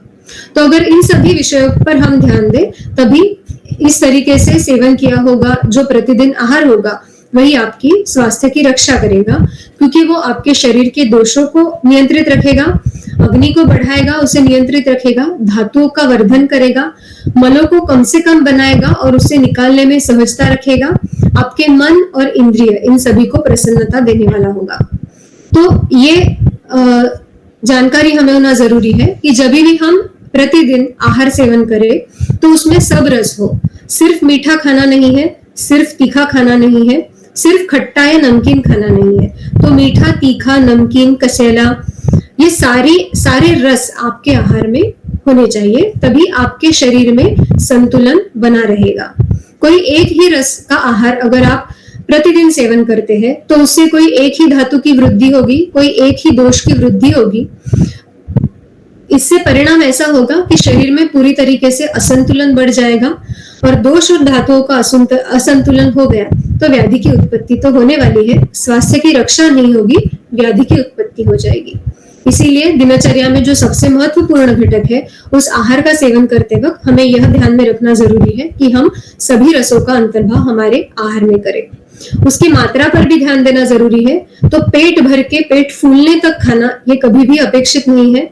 ऐसा कहा गया है कि आपकी जो कुक्षी है, आपका जो आमाशय है, उसके 3 भाग आप कर सकते हैं, और उसमें से जो 1/4 भाग है और जो एक छोटा बचा हुआ भाग है उसे आपको वैसे ही रखना है, तभी वायु का संचरण आपके आमाशय में अच्छा होगा। आपने जो कुछ आहार सेवन किया है उसके क्रिया के लिए कुछ जगह वहां पे रहेगी और पाचन अच्छी तरीके से होगा। अगर वो अच्छा हुआ तो उसमें से जो आवश्यक घटक शरीर के लिए जरूरी है वो शरीर के सभी धातुओं तक पहुंच पाएंगे, और मल के विसर्जन में भी कोई भी परेशानी आपको नहीं आएगी। इस तरीके से अगर आहार का सेवन करें तो स्वास्थ्य की रक्षा जरूर हो सकती है। Next slide. तो अब तक हमने जो देखा कि आयुर्वेदिक दिनचर्या के अंतर्गत पहले प्रातरुत्थान के बाद, उषपान के बाद शौच शुद्धि की क्रियाएं हैं, उससे शरीर में जो उत्पन्न मल है उसको हमने पहले बाहर निकाल दिया, और अभी जो बचा खुचा शरीर में ताकत लाने के लिए जरूरी था वो सारे कर्म या क्रिया हमने बलवर्धक कर्म इसके अंतर्गत देखे। तो शौच शुद्धि को हम ऐसे कह सकते हैं कि वो क्लींजिंग या डिटॉक्स प्रोसीजर है जो डेली बेसिस पे होती है, और उसके बाद में जो बलवर्धन की क्रियाएं बताई गई है वो आपके दिन भर की अलग अलग क्रियाओं से, जिसे हम कहते हैं कि शरीर में जो वेयर एंड टेयर होता है उसका रिपेयर करने के लिए और स्वास्थ्य को बढ़ाने के लिए, शरीर का बलवर्धन करने के लिए की जाती है। तो जब इस प्रकार से विशिष्ट क्रम से शुद्धि हो और बलवर्धन की भी क्रियाएं हो, आहार सेवन हो, तो अब आपका जो शरीर है वो कुछ इस तरीके से दिखेगा, जिसमें मल नहीं है, ये प्राकृत है। ये व्याधि जिसमें होता है ऐसा शरीर नहीं है, क्योंकि अगर मल है तभी व्याधि है, अगर बल कम है तभी व्याधि है। तो स्वास्थ्य कब होगा? जब मल नहीं है, शुद्धि ठीक तरीके से हो गई है और बल भी अच्छी तरीके से बढ़ गया है। तो यह एक स्वस्थ शरीर का उपमान स्वरूप एक आपको छायाचित्र दिखाया गया है। तो इस तरीके से पूरी शौच शुद्धि और बलवर्धन के बाद आपका शरीर होगा। आगे देखते हैं। और फिर दिनचर्या में जो अंतिम भाग है वो है शयन विधि, सुरतचर्या और निद्रा का। शयन विधि के बारे में इतना जानना सबसे जरूरी है कि शयन के समय आपके सिर की जो दिशा है वो पूर्व की दिशा हो। उसका जो समय बताया गया है या निद्रा का जो समय बताया गया है, तो निद्रा को जोड़ा हुआ है तमगुण से। तमोगुण ये अंधकार से जुड़ा हुआ है। तो जब भी सृष्टि में बाह्य काल में अंधकार होने लगे तभी वो निद्रा का समय है, ऐसे आप समझ सकते हैं। इसीलिए उसका घड़ी के अनुसार नहीं, तो इस प्रकार वातावरण के बदलाव के अनुसार हमें निद्रा का समय निश्चित करना है। जब भी बाहर अंधकार हो, तमोगुण का प्राबल्य हो, तभी निद्रा ही आपके स्वास्थ्य का रक्षण करने वाली है। अगर इस समय पे आप जागृत रहते हैं तो उसे जागरण कहा गया है, और इस प्रकार जागरण करने से आपके शरीर में वात की तथा पित्त की भी वृद्धि होगी, और शरीर में सूजन आना या फिर उष्णता का बढ़ जाना, ऐसे और उससे अलग अलग विकार होना ये हो सकता है। सुरतचर्या ये जो स्त्री पुरुष संबंध के बारे में एक महत्वपूर्ण विषय है जो गृहस्थाश्रम में आता है, उसके बारे में भी काफी नियम हमें संहिताएं में दिखते हैं, क्योंकि आहार, निद्रा और ब्रह्मचर्य इन तीनों को आधार कहा है किसी के भी आयु का। तो इसमें अगर कुछ कम ज्यादा होता है, गलत होता है, तो वो आपकी आयु को परिणाम करने वाला है। तो इसके आधार में जो नियम है वो विशेषतः ऋतु के अनुसार शरीर में जो बल होता है उसके आधार पर बताए गए हैं। तो इसकी ये जो चर्या है वो कितने बार होनी चाहिए, कैसे होनी चाहिए, इन सभी के बारे में विस्तृत वर्णन आता है, और वो ऋतु और शरीर बल इनके आधार पर बताया गया है। और आखिर में जो निद्रा का विषय है, निद्रा भी एक आयु का आधार कहा गया है, और अगर योग्य निद्रा हो तो आपको सुख होगा, बल मिलेगा, आयु का वर्धन होगा, शरीर और मन का स्वास्थ्य रक्षण होगा, ऐसा कहा गया है। तो इस प्रकार आयुर्वेदिक अंश जो दिनचर्या के हैं उसके बारे में हमने देखा। अभी उसमें का और कुछ अंश धार्मिक जो है वो हम अनुराग जी से सुनेंगे। अभी तक हमने इसके पूर्व तक जो भी दिनचर्या के संबंध में श्रवण किया वह समस्त प्रकृति की गति अर्थात सूर्य गति का अनुसरण करते हुए ऋषि प्रोक्त दिनचर्या बतलाई गई है। यदि उसी दिनचर्या का हम विपरीत पालन करने लगे, जो दिन में कार्य बतलाए गए हैं वह यदि रात्रि में करने लगे तो यह दिनचर्या हमारे लिए अनिष्टकारक सिद्ध हो जाएगी। उसी प्रकार दिनचर्या का आश्रम व्यवस्था के अनुसार भी समावेश किया गया है, अर्थात जीविकोपार्जन हेतु एवं पंचमहायज्ञ आदि ये जो विधान बतलाए गए हैं वह गृहस्थाश्रम में जो स्थित हैं उनके लिए बतलाए गए हैं। वही जो जीविकोपार्जन में समय गृहस्थाश्रम में स्थित लोग व्यक्त करते हैं, उस समय को ब्रह्मचर्य आश्रम में स्थित विद्यार्थी लोग अध्ययन काल में उपयुक्त करते हैं। ब्रह्मचर्य आश्रम में स्थित लोगों के लिए दिनचर्या भिन्न है और अन्य आश्रमों में स्थित लोगों के लिए दिनचर्या भिन्न है। ब्रह्मचर्य में स्थित लोगों के लिए विद्या अर्जन के लिए वरीयता सर्वप्रथम है एवं शरीर, मन, वाणी, बुद्धि के साथ साथ इंद्रियों का संयमन। अनंतर गृहस्थाश्रम में स्थित लोगों जो त्रिविध ऋणों से मुक्ति, पंच महायज्ञ एवं उनके ऊपर आधारित ब्रह्मचर्य, वानप्रस्थी एवं संन्यास में स्थित आश्रम में स्थित जो लोग हैं वह तीनों गृहस्थाश्रम पर आधारित होते हैं। इसलिए उनकी एवं स्वयं की जीविका निर्वहन हेतु जीविकोपार्जन के साथ साथ में सेवा सत्कार का भाव का समाविष्ट होना। अनंतर वानप्रस्थ आश्रम में स्थित जो लोग हैं उन्हें सूक्ष्म से सूक्ष्म समय अपने दैनिक चर्या में व्यतीत करते हुए वैराग्य प्रवृत्ति, स्वाध्याय, सदाचरण, धर्मपरायणता जिसके द्वारा अंतःकरण की शुद्धि होते हुए वह आगामी संन्यास आश्रम में प्रवेश के योग्य बने। वानप्रस्थ के अनंतर संन्यास आश्रम में स्थित जो लोग हैं उन्हें काम्य कर्म का परित्याग, एकांतवास, मोक्ष चिंतन, विषय निवृत्ति एवं ब्रह्म प्राप्ति का चिंतन। इस प्रकार से पूर्व में हमने जो भी दिनचर्या के विषय में जाना वह संपूर्ण दिनचर्या गृहस्थ आश्रम में स्थित लोगों के लिए ही ऋषियों ने बतलाई है। अब हम वर्तमान में दिनचर्या का स्वरूप एवं प्राचीन दिनचर्या का क्या स्वरूप था उसको देखते हैं। प्राचीन दिनचर्या हमें ब्रह्म मुहूर्त में उठना, आत्म ध्यान करना, शुद्ध जल से स्नान, संध्योपासना, योग साधना, हवन, देव ऋषि पितृ तर्पण एवं आजीविका भी न्यायोपार्जित होना के साथ साथ में धर्म चिंतन एवं रात्रि शयन को बतलाती है।